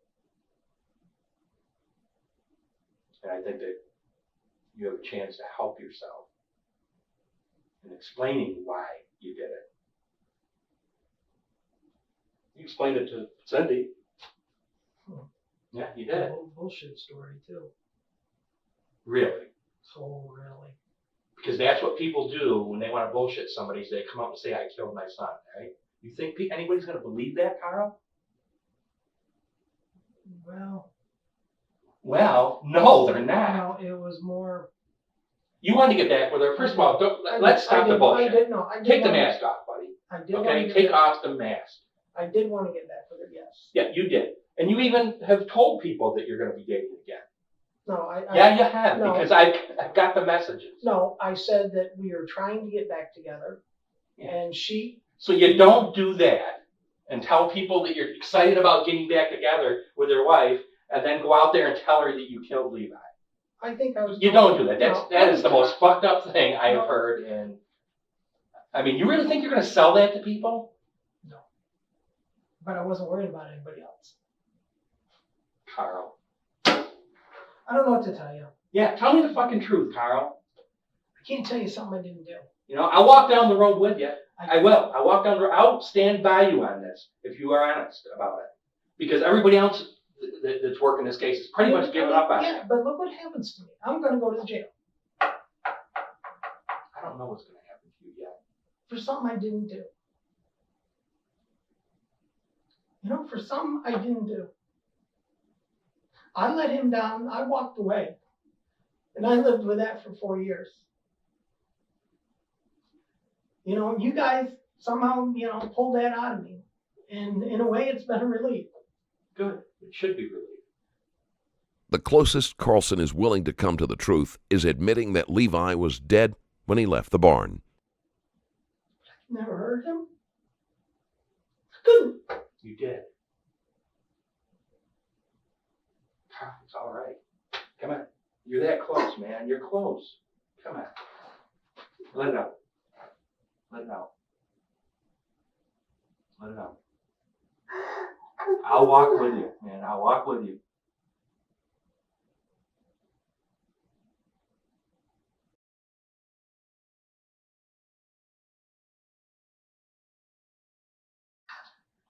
Was it just a split-second thing? Couldn't hurt him. I couldn't. Come on. You're this close, man. You're the closest you're going to be. Come on. I'll walk with you if you do. I'll stand up for you. What are you going to do for me? I'm going to stand up and say this wasn't premeditated, cold-blooded murder, that it was just something that happened. Shit happens sometimes, Carl. That's what I'll do for you.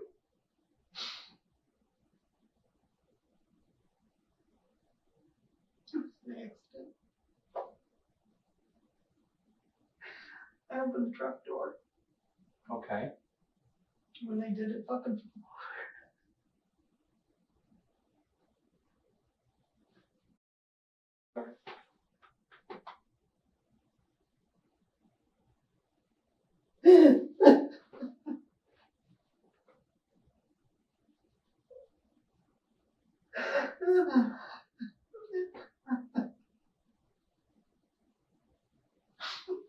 And if I had hit the fucking box underneath it, it wouldn't have happened.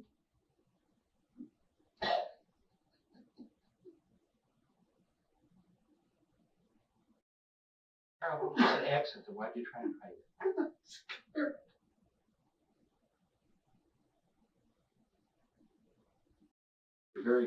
You're very close, Carl. Come on. I didn't do it. I think part of you did. Maybe not all of it. No way, I didn't, there was nothing. Man, you can do it. It's an accident. I opened up the fucking door and stepped in. I got a fucking cramp in my back. Wait, right here? No.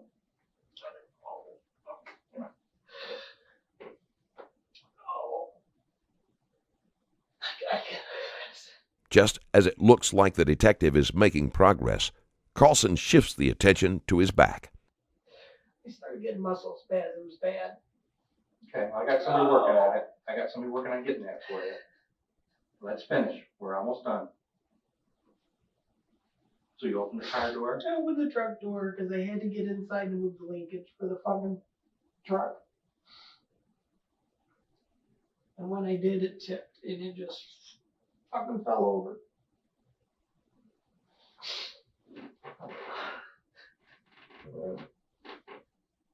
No, you're almost there, my friend. I get up, get a walk this.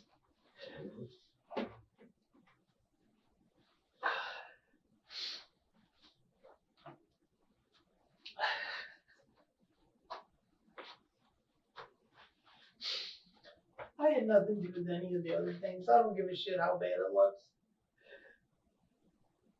This year I got in the truck, opened the door because we couldn't get the fucking linkages or the pipe out.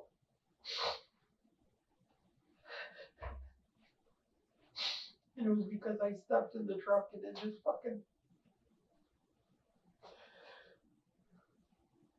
It just fucking fell. It just fucking tipped. I was so fucking scared. I'm 40 years old or something and they're fucking scared.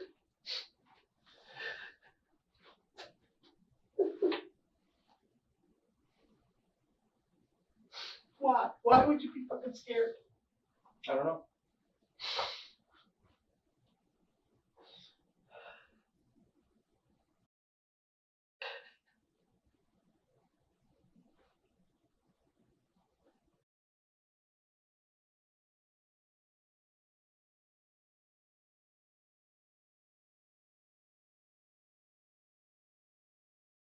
Shot.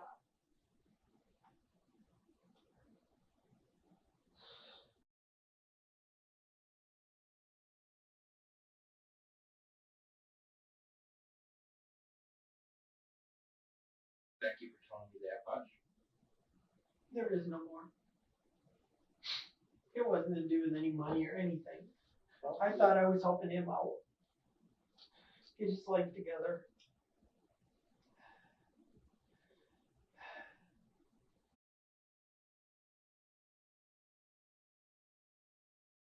Fucking just stepped in the fucking truck.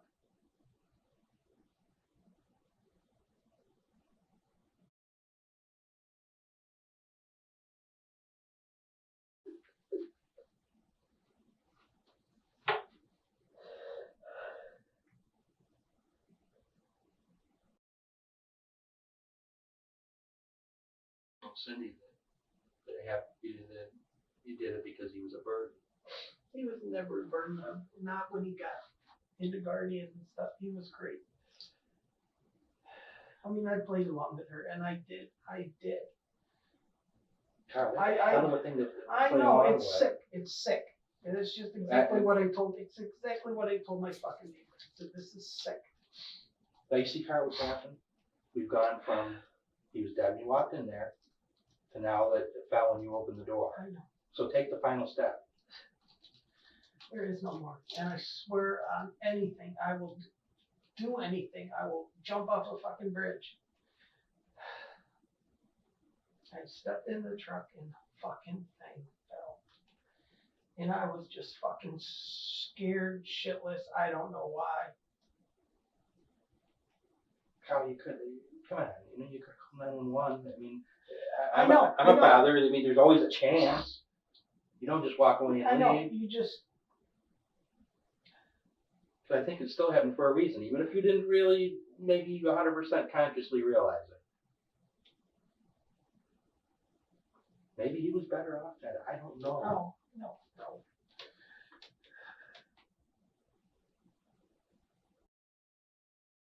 I know when you talked to Cindy, you talked about having to make the hard decisions. Sometimes, you had to take people's lives when you were in the military. When the equation says you have to do it, you do it. Yeah, but this is your kid. And there's a difference.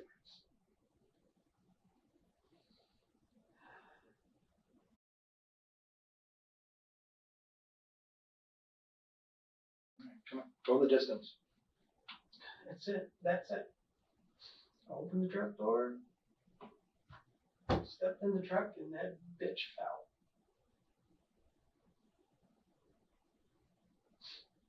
In a predictable move, Karlsen decides that if he can't get away with murder completely, he is going to claim that it was an accident. This might have worked if he had tried this during the initial investigation, but now it just looks like a desperate attempt to lessen the charges that will be made against him. Teetered. I just did this.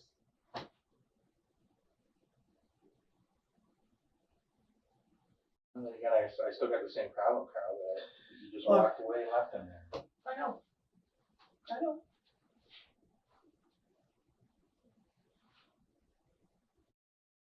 I think you're almost. That's almost it. there. I mean, I walked away. You do that. I don't know if it was the fucking drugs that made me just go, "Wee," and just not register. I don't know.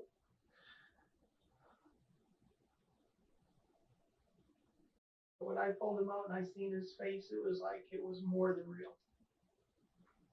It was Did you pull him out right away? when I got home.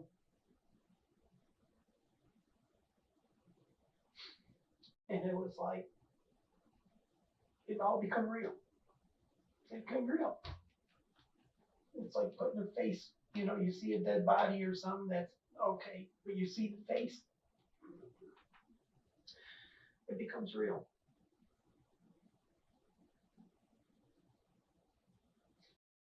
It's been there 4 years. I think you got a lot of guilt over it. And I think that Why not? Why not? It's inexcusable. I mean, yes, it's a true accident. I don't believe that. No, That was what. Come on, you've kind of made steps here, one I step am not- slow, step I'm at a not- time. I am not- And I give you credit. It was like pulling teeth, dragging any information out of you. you're scared. You're ashamed. You're Professionally, I admire your constitution here. You're a strong man. Fucking idiot.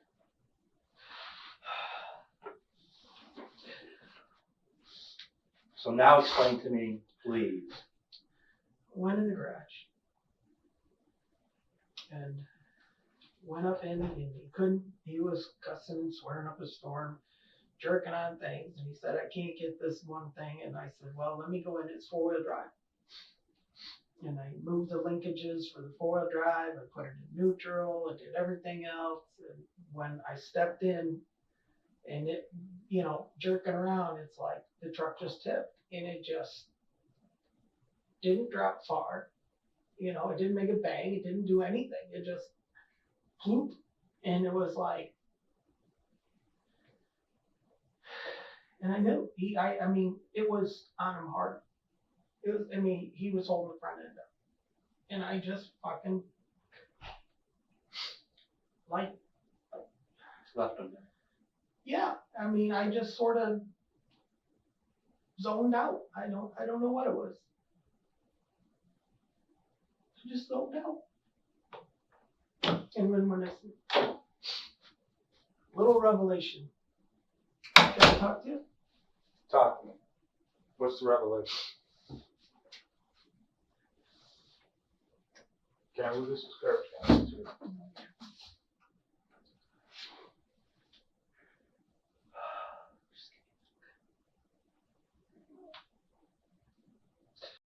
Is when I went in the garage, I didn't find Levi dead.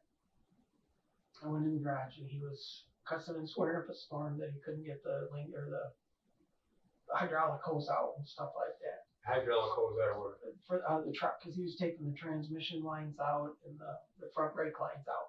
So he was working on what? He's underneath the truck. Yeah. Oh, he was working on Tran- hydraulic? yeah, the Alright. transmission lines and stuff because it was an older truck. Oh, he wasn't working on the brakes, he was working on the hydraulic. Right. So he was taking, And he was underneath the transmission. swearing that he couldn't get the bolt out? Yeah, he was cussing and swearing that everything was in the way. And so I opened up the truck door, stepped in, laid over the seat to move the linkages and all that, and it tipped. So you got in the passenger side, and Opened the leaned door, over. stepped on the floorboard, the running board. He didn't tell you to move the linkage, you decided would help out? move the No, linkage? he asked me, can you move the linkages? And, and I said, well, is that gonna help? Or, you know what? And I opened the door and the truck was jacked up, so it was high, so I jumped up on the running board or the floorboard, whatever. And, Karlsen gives a detailed account to the second detective. Much of it is probably close to the truth. It was designed to look like an accident, and he would have to do it in such a way that Levi would not become suspicious. and when I did and laid over on the seat, it just tipped. Pushed right over on, It just fell. fell on, crushed him. So then what did you do? You walked away, you didn't run for help? You didn't think 911? You can jack it back up? I knew the truck was completely on him. The jack was falling all over. I just knew that in my head that all I could do was run. But did you know he died of suffocation because his lung was collapsed? And if the truck was lifted off him, he would have been able to breathe. I don't know what I was thinking. But if you just jacked it back up, you know how to use that railroad jack. Oh, So yeah, I it know. fell, I know. so the truck fell on your son, and instead of jacking it back up, you ran. I was scared as shit. I don't know why. I don't know Just why. the mental thing, it just I went just scared? fucking went. It didn't register. It just blanked. So I just got the hell out of there like a kid that threw a window through a glass or something and didn't want to get caught. And when I come home and I just all day zoned out, and then when I come home and I pulled him out and I seen his face, it was like the switch turned back on. Like, this is my kid. What did I do? Well, You know what I mean? I think the thing that what happens is that when the truck falls on him, you grew up on a farm. How many times you run those jacks? 1,000 times. 1,000 times. You know that it would take you about less than a minute to jack that truck back up, and that's on a Oh, in a I know, hurry. I know. And under super strength, maybe you could lift it and push and I maneuver it, know. and he could breathe again. His lungs would be I collapsed. know. Because people suffocate. Like if they're digging a ditch and the ditch collapses in, the dirt doesn't kill them. Their lungs can't expand and he can't breathe. So your son was still very much alive, and you could have saved him, and you could have brought him to life, but you ran and let him die. What? Why? Because of the insurance policy? No. It just, I'm Because scared. I don't know. it had nothing to do with the insurance policy. Nothing. I never even thought of it at that time. I just thought, oh, fuck. Do you think that I believe that? I don't care what anybody believes. I really don't anymore. Do you think anybody in this world is going to Probably believe that story? not. Probably not. Yeah, And you know what? Because this is the third story you've told us. Not the first, not the Can I get second. a tissue to wipe my nose? It's the third story. Now, the one thing you have to do is you have to, at some point, tell the truth, the honest truth. Not another story or another version. Do I think it got pushed over? Yes. Do I think it was maybe when you got in the truck you pushed it over? Yes. Do I think it was because you in your heart wanted to kill him for no reason? Yes. No, that's bullshit. Then what's the reason? I got in the truck to kill him. No, I didn't kill him. You did kill him. You did Yeah, kill I him. did. Intentionally. No. Accidentally. Yeah, it was an accident. Just when it fell over on him, instead of going to his aid, his rescue of your son, you said, nah, It wasn't. he's dead. He's going to die if I don't help him, so I'm not going to help him. What did you say? I don't want him to live? Nothing. Nothing. You were in the military. Didn't you tell the investigator earlier that you maybe kill people, save Why lives? did you go blank? I went blank. It's my kid. It's just. No, nobody goes blank to that regard. They go blank to the other regard. People have such incredible strength in a moment of disaster, a catastrophe like that. There's people have been known to pick cars up I know. single-handedly. I know. And I sit here. And you run. Not only do you run, you don't run and go into panic. You get in your car calmly and say to your wife, "Hey, hon, are you ready to go to the funeral?" I think somebody suffocated underneath the car that I just knocked over on him accidentally. But let's go, and I'll bet you in 4.5 hours when we get back, he won't be alive. Is that what you said? And then we'll get the $700,000 life insurance policy?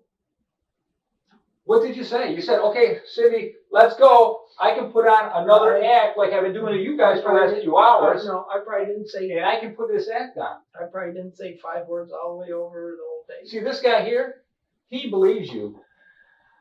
Me, I'm not the guy that's reading your story here. No, I don't know what to tell you anymore. I think for once in your life, I don't know if you've done it in 50 years, but I think it's about time you sat around and you told somebody the truth.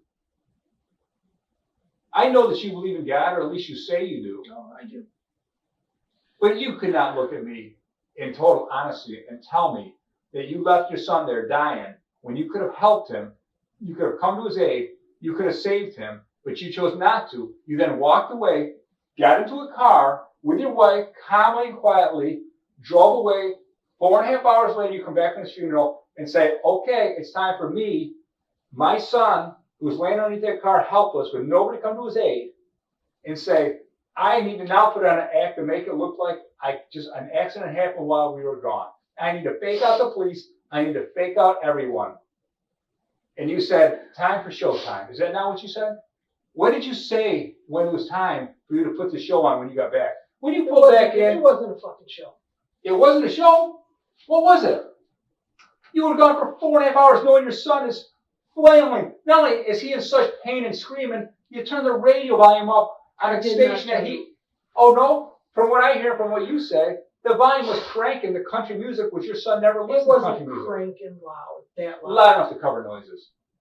You could hear, no. When you pulled back in the driveway and when you left, it was loud enough that you could hear when you were pulling back in the driveway.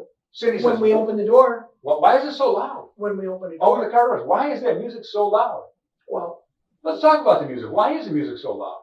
It's what he does. He turns to country music? He No, hates country music. If you got on the radio, is about the biggest piece of shit ever in the world. The channels are, it jumps, it does, the radio's home. In the garage somewhere. We're in the garage. I don't know, it's gotta be in the windowsill, I think, or something. I'm not sure. I did not kill him. You killed him. No, I didn't. Oh, you killed him. Intentionally killed him. No, I did not.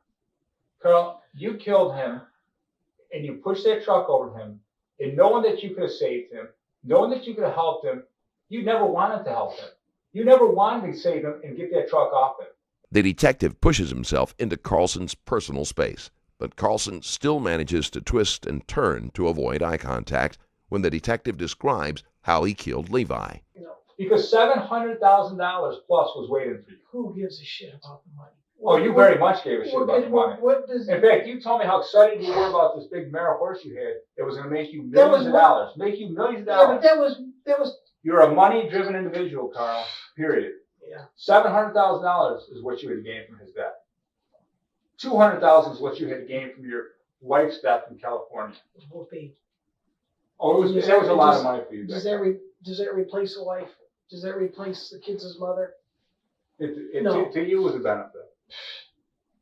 It didn't do nothing. Karl, let's talk about this. think of the realization of what you're trying to tell me. You first of all told us I that when you know. came back from Naples, you found him dead. Then you said, well, actually, when you got out of the shower and you went out there, you found him dead and left him there dead. Or maybe alive, but you're not really sure because you didn't even check his pulse. You didn't check to see if he was alive or dead. And you left him and you went with your wife to a funeral in Penyan and came back 4.5 hours later. And now you're telling us version 3 that he can't get, and I've worked on a lot of transmissions, so he can't get this bolt out, which we'll take a look It at the wasn't a bolt. bolt. It's the line. And the line's held on by a bolt. A threaded through bolt holds it. You That line on. didn't know the truck very well. So he's taking it out, and he says he's yelling and screaming. He's probably yelling and screaming at you and pissing you off. No, But he's yelling and screaming. No, and he he's- was yelling and screaming when I first walked in. I said, "What's the problem?" He says, "I can't get this goddamn bolt off," or something like that. And I said, "Well, let me go in and see if I can move the levers because that's in the way." And I moved them, and by the when I got in there and just laid over and stepped on the floorboard, it was all over. Can I have that trash can back there, please? It's just I'm not on my medicine right now, and I've told this gentleman that. Well, I'm going to tell you that clearly I know you're not telling me the truth. And I know for some reason you don't want to talk to me. When I walked back in, you were kind of excited to tell me version 3 of your story. But I don't. I it's think not that I you don't want better tell the I- truth of this story. And I am 100%.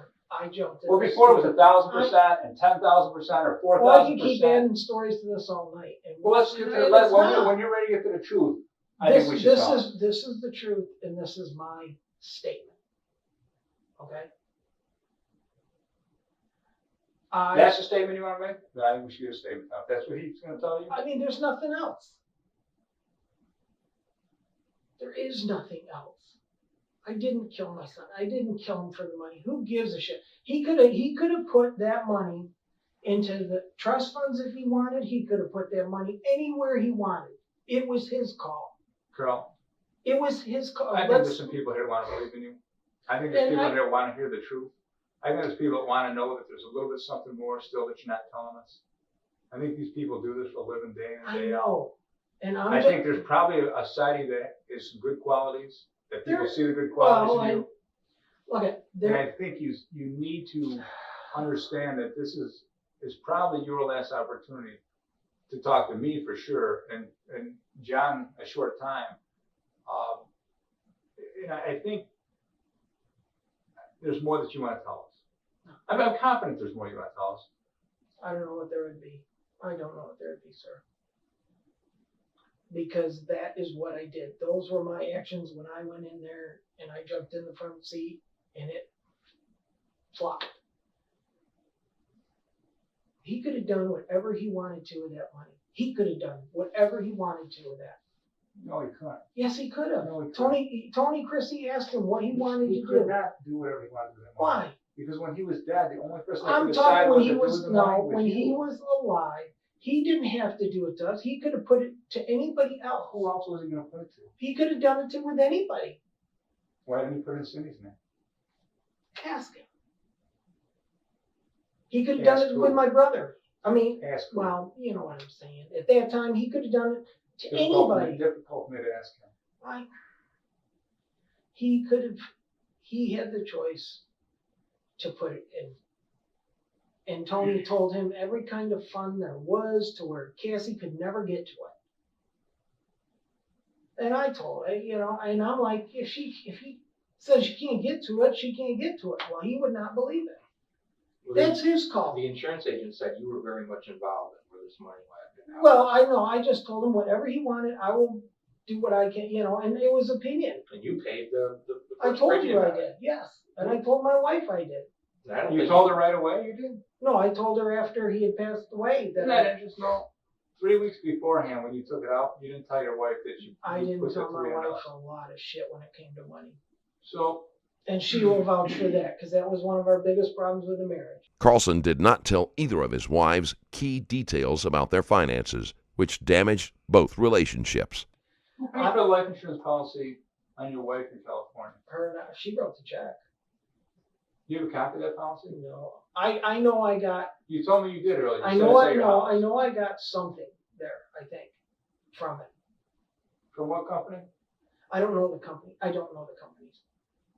What happened to the check once you got it? Was it deposited in What would your it be? savings account, checking account when you received that check in California? I don't know, because I think it went to Bond and McDonald in Geneva. It's interesting, the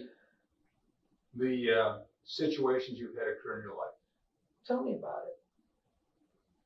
I look back at it, They say, and I look they at say it. lightning doesn't strike twice. No, it's straight. Well, I'll tell you what.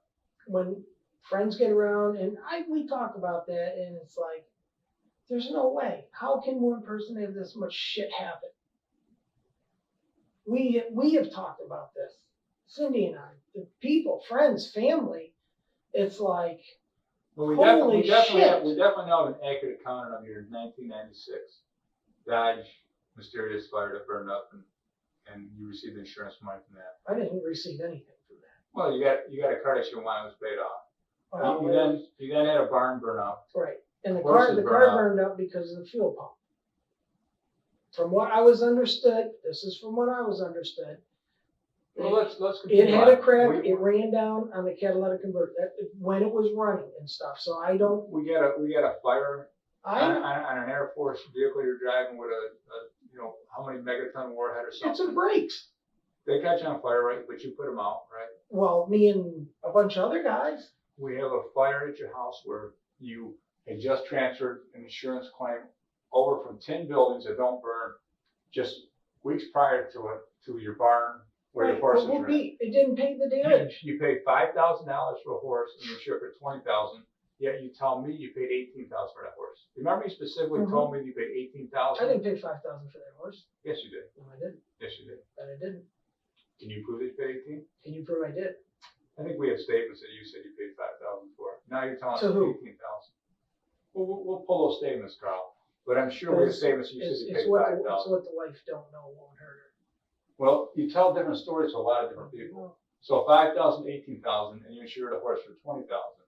Karlsen hasn't been able to keep the details of his story straight over the years and has told multiple versions to different people. That doesn't stop him from getting defensive when the detective has the correct numbers and evidence to back them up.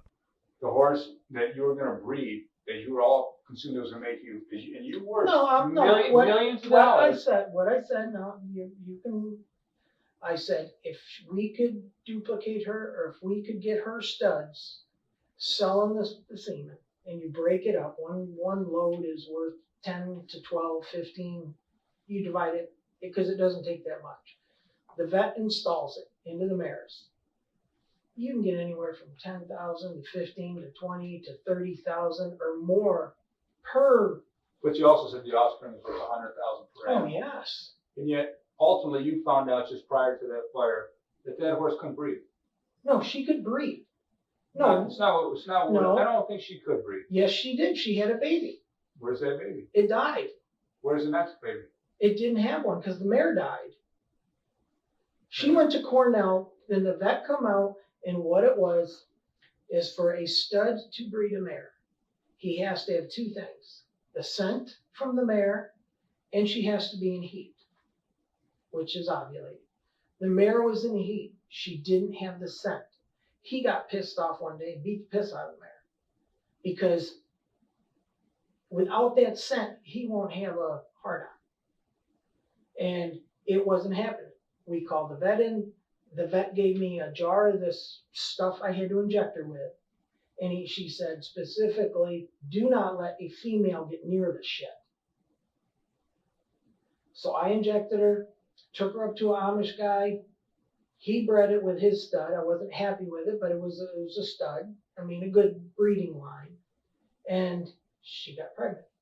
And when she was like 5-6 months along, she started making milk. And she ended up having the baby. It lived for a couple hours, but that's it. So we knew she could have babies. So all I had to do was wait till the early next spring, breed her back, because I don't want to have a winter baby. It's too hard. And you're going against the mare's cycle. So this way, if she would have had a colt, oh man, I mean. Carl, you're very comfortable talking about the things about farming, I'm- about well, horses. it's what I But when- know. Because, and I can tell the truth in you about when you talk about. But it's like, farming, yeah, but it's Well, when we talk about what we're here to talk about, because I and we're didn't, talking about the situations of all these fires, and I of agree. all these deaths, of all these alleged coincidences that have to be fully insured, each one of them, Because I've to the been, max. because, oh, it's not to the, I don't know what you call the max. Well, I have no insurance on my kids. I don't know why you would have insurance of $700,000 on your son. He had it on No, you him. had it Oh, on him. You paid it. whoopee, I wrote the check and he was gonna work it You out. were the beneficiary. So what? It would be like me putting one on my daughter, paying the bill, and it If comes he had back. nobody else he wanted to do this with, I can't force him to He do wanted, it. you're telling me that what his wishes were, your son Levi, who had two beautiful daughters, Right? He does. right, ages 2 and 4 at the time. Yeah. What were the conditions they were living in? Well, Pretty at the time, poor. they were living with her mother. Poor conditions. Well, Subpar. weren't great. And you think Levi's intent, and that the intent of Levi's father, you, were that $700,000 was going to be bestowed on you for the good of these two little girls to live a good, healthy, normal life. And you need to, I mean. And let me finish here. And you think, and you're going to sit there and tell Lieutenant Clear and myself that what these girls wanted and what Levi wanted for these girls was them to continue to live in the squalor through their years of growth, through the years where they're going through their most difficult times of life. They're going to grow up in less than quality conditions while you sit on $700,000 instead of helping them out. And your decision is not to put money towards them or help them with living conditions or set up a trust fund with one of the many trusts. Your thought is, hey, we will put it in our name so I can retire, and we'll put a lousy $100,000 in the No, girls' talk name. to Cindy, because she decided how much to give the girls. So She did decided. Cindy do this? So Cindy's idea was to cause the death of Levi? No, Cindy told me how much she thought we should give the girls. That's what she was, and it was, Well, Talk to her. because Cindy didn't have any money, that made it right too? we- Because neither Cindy or you had a job at Guardian Glass, Yeah. making, what you said, about $45,000 a 40, year, yeah, 45. which was coming to an end because of your back. Yeah, but I didn't know at that time. It was sooner or You later. weren't, But so, you weren't that happy there. Going to a factory every day, I loved it. and you went I hated. I never. you went from having a policy, a fund, a retirement fund that you had over $100,000, and the little stock market just happened to crash. Yeah, Right, but right prior to Levi's death, it went from 100,000, as you said in your Yeah, words, down to 30 to something. $30,000. But listen, I got it back up to 80, almost 80, I think it was. Now, maybe, No, I got it back up before I left. not to Levi's death. Want to bet? So before Levi's death, in 2008, your retirement fund was back up to I 80,000. got it. It went from 130 back to 80? I believe it Well, was. you must be I bad hit- at picking the stock market. No, because I went high risk all the way. Cindy hated it, and I said it's the only way you're going to make money. I put in the max. Most of the time, I put in 25% into my 401k. So prior to Levi's death, you're telling us right now that your funds and We your investments cashed- were we- up over 80,000. We That's what you're telling me. I believe it was 80, because by the time we cashed everything out, it was like don't count me to the thousands, but it was either 69 or 79,000 that we got out. That's what we got after all the penalties and everything. And you can document that with a check, sir. When was it taken out? That last fall. Last fall. That's not 2008. We're talking 2008. We're talking about before. Yeah, but I hadn't put any money in or anything into it. No, of course it's growing. I don't know. Well, when Levi died, it I was don't know. worth $30,000 probably. I'm not Am I sure. correct? I You were watching your entire fortune. I didn't even look You're at gonna it. work till the day you're gonna die. You're gonna work till you're 90. No. If some fortune didn't come your way. No. No. No, How are you gonna retire? because we were going to sell the farm. The farm was and paid you're gonna live. for. And how long you live Well, on like that farm? A couple $100,000. No, her and I decided that when Alex grew up, The farm was paid for back when Levi died in 2008. yes, Totally paid for. You owed your Totally parents paid for. nothing. didn't owe Totally paid off. I paid it off, sorry, I owed like $5,000 or $10,000, paid him off in 2009. Where did you come up with all that money to buy the farm? Horses? Horses? Yep. Sell your house? Your other house you had? Yeah, we sold that, and I put And my, where did the money come I to buy only, the I house? only paid 95, 90. What happened to the money from the insurance policy out of California? I bought the house. Bought the house. So basically your death of your wife in California paid for the house, the farm here.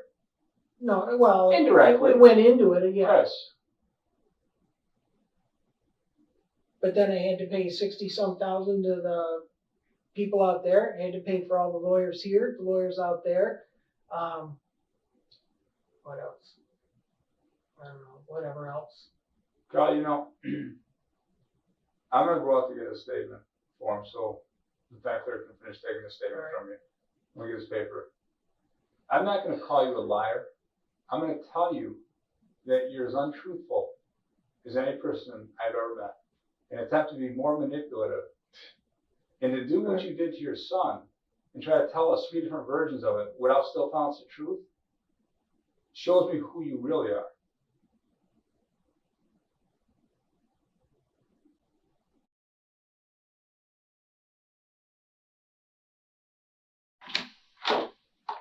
Do you know if anybody, I mean, I got the keys to my van or, I don't know.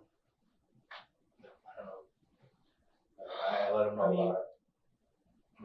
Carl, I think I think most of them are gonna feel like he does. I know, what am I gonna say?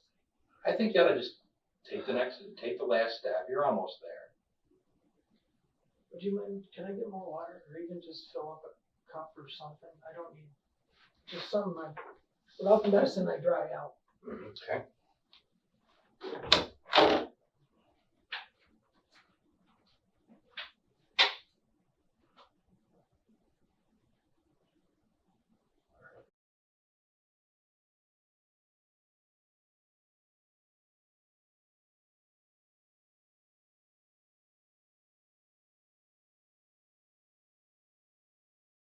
Before like him, that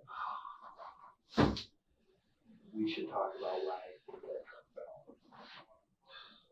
The detectives continue the good cop, bad cop routine.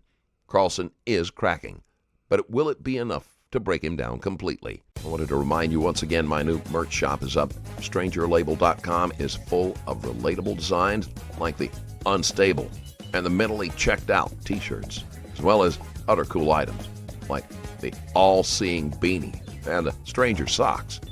Every purchase helps support this channel, and you can even write me a short message on the purchase page. I'll be reading every single message that comes with any order, big or small. So head to StrangerLabel.com and get whatever you want. And with that said, let's get back into the case. Because I was laying in the front seat, and I'm serious. The rest of it was my fault. And it wasn't on purpose, it wasn't for money, it wasn't for any of that. Some part of you, Carl, had to want him to die. No, I'm telling you straight. I don't mean that to be an insult. The reason I'm saying that is because you walked away from him and you left him there, the truck on top of him. Some part of you had to be okay with that. I don't know why I would have been. I mean, If it I had to did. be, all right? I don't know why. I mean, And maybe you don't, but you gotta take a little responsibility. And I am. I mean, I'm finally saying, you know, and I know I said 2 things, 3 things, whatever. It's just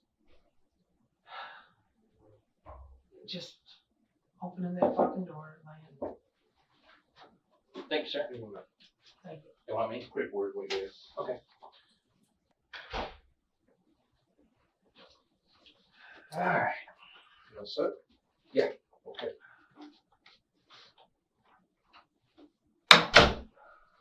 I asked him to work on your medication. Well, I've got my keys in my pocket for the. I'm starting to get the shakes now. All right.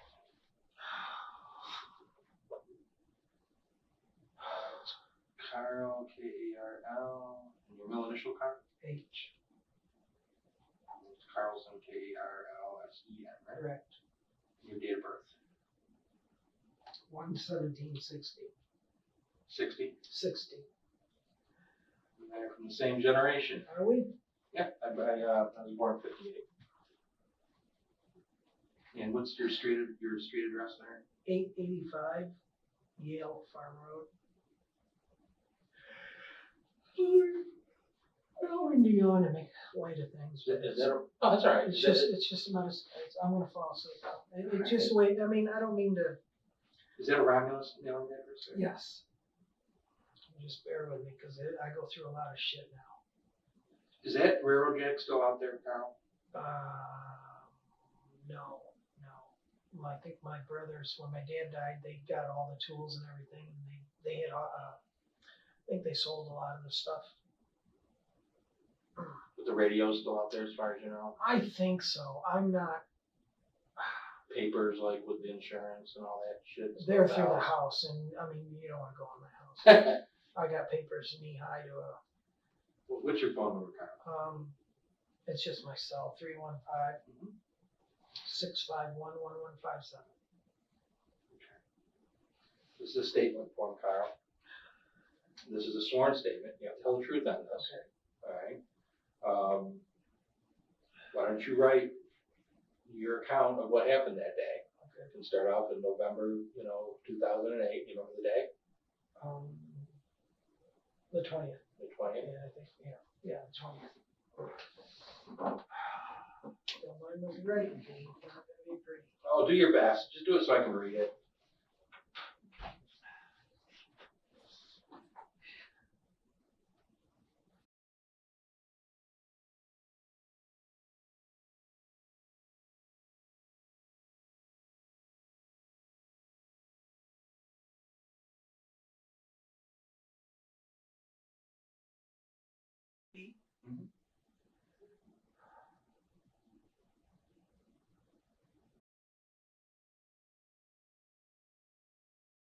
In a last-ditch effort, the detective asks Karlsen if there is anything he would say to his son.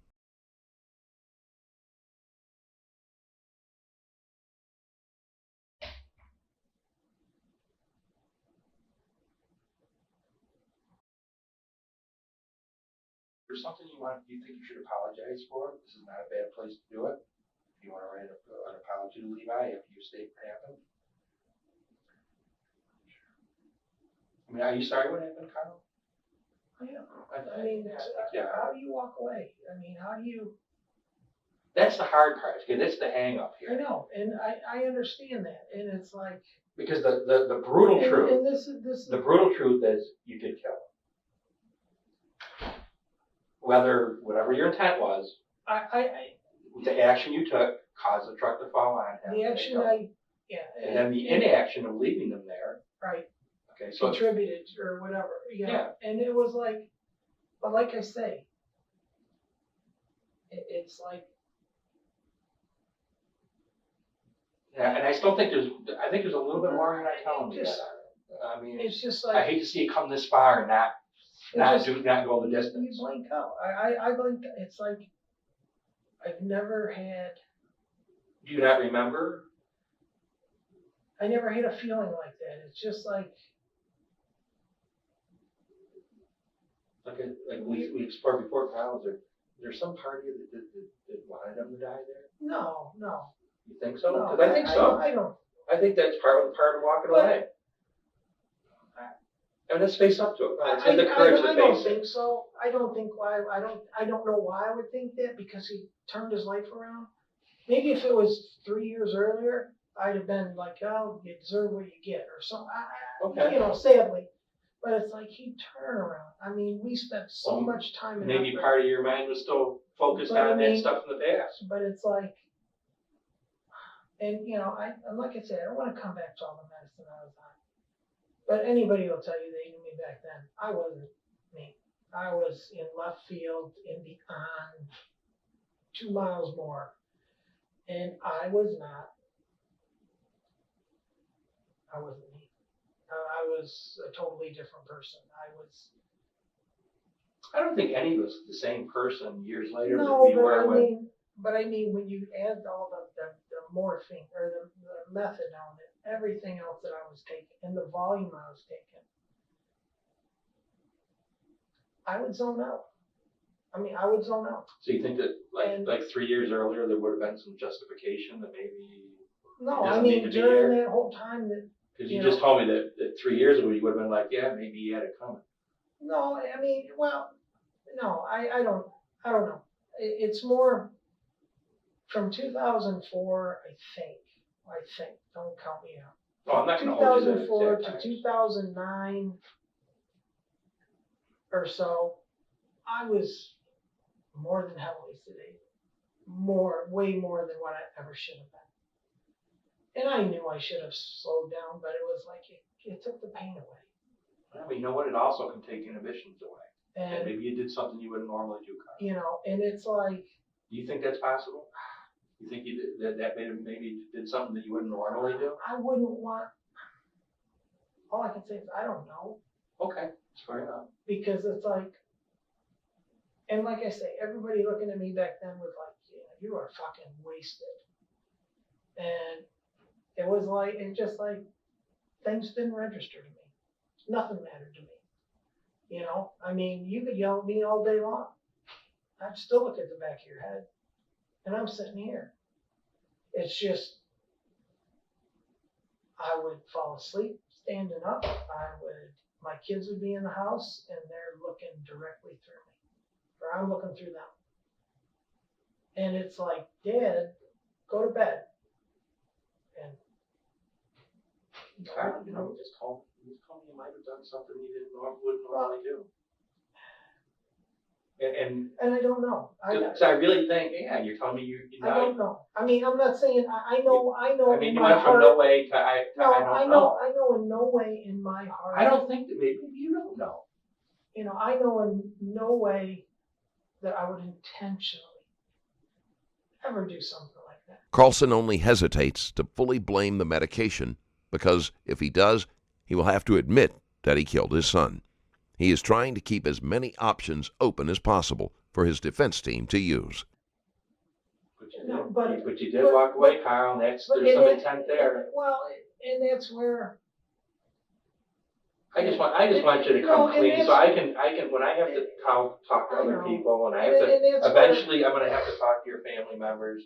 I wanna tell them that you were a man and came Well, clean, and and it's you where- made a mistake, and you were willing to but own up to it. But that's where I wonder, and I've often wondered, did the drugs play a role?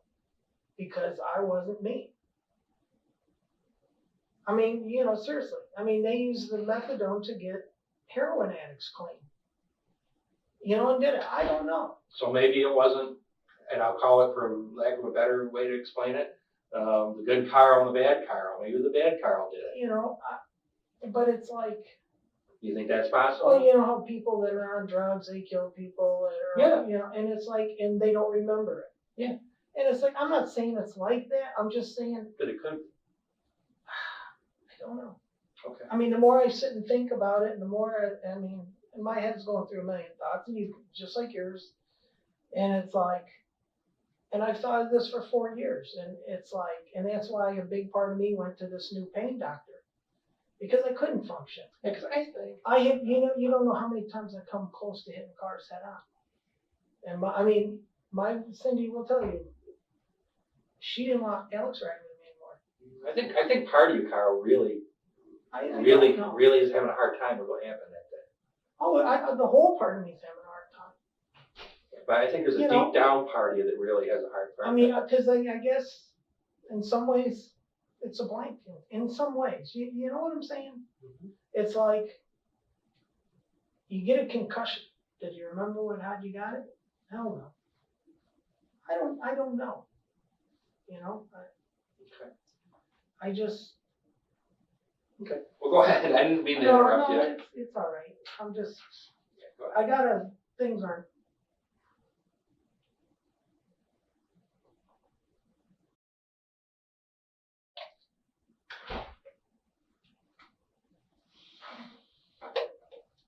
Throw a couple sentences on there for Levi. What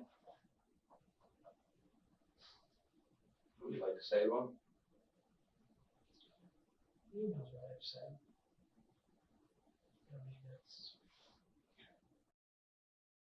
All right, Carl. This is called an affirmation. And that just means that you're swearing under penalty of perjury that this is true. Okay. And also, part of this is that this is voluntary. This is nobody's making you do this. Right. Okay, this is. Okay.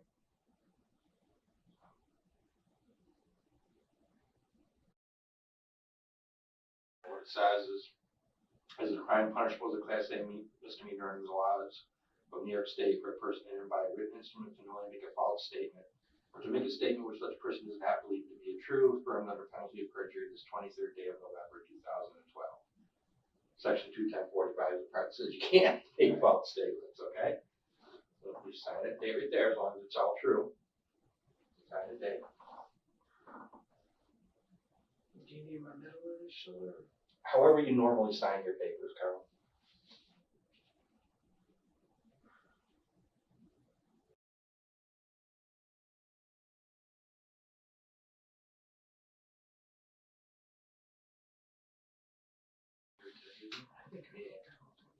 Yeah.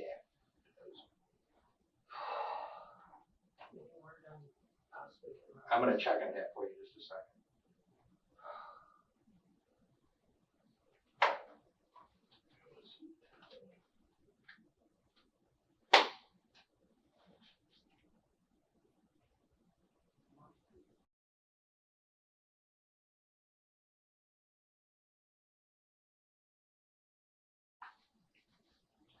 So is that, how we're gonna leave it, Carl? Is this, I mean, like you and I discussed, it's, there's some, you basically left it with me that you don't really remember, there's some part of you maybe that I don't know. you don't know that It's wanted just, to like leave I in said, there? I don't know. I don't know. You know what I mean? Okay, it's okay. I mean, do you understand? Yeah. I mean, that. Carl, if you don't know, that's I fine. know, and it's just. I just want you later on to come up with something that, well, no, this is what I meant. If you tell me you don't know, you gotta stick by that. And I will, and it's like I say, with the medicine that I've been on and everything, and I've had the situation happen before where I don't remember this. I don't remember going to Geneva. You know, you just, I guess until you're on the drugs, you don't know. I mean, like now, I'm starting to get really loopy. I mean, you get loopy because the muscles aren't working right. That's what the medicine does. It helps you, because I've had so much shit. I just can't function. All right, so back at your house, the railroad jack you think is gone. Yeah. Are you 100% sure? Or? Yeah, I know it is. Okay. Because they emptied The out. truck's gone, Oh, the truck, yeah, that was gone a long time but ago. insurance papers are still there and the radio is still there. I think, yeah. Okay. I mean, the papers and stuff, they're, you don't want to see my house. My dishes aren't done. But I mean, it's just, I'm a guy living by myself and I got my paperwork I've been going through. I was a guy living by myself. I've been going through it and my dining room table is 8 feet long and it's 8 feet long and 2 feet pile of paperwork and just trying to get tax stuff done. And It helps there's some french fries No, and burgers really. there. I can't eat on the stomach with, Just sit tight for a second. yeah, that's no problem.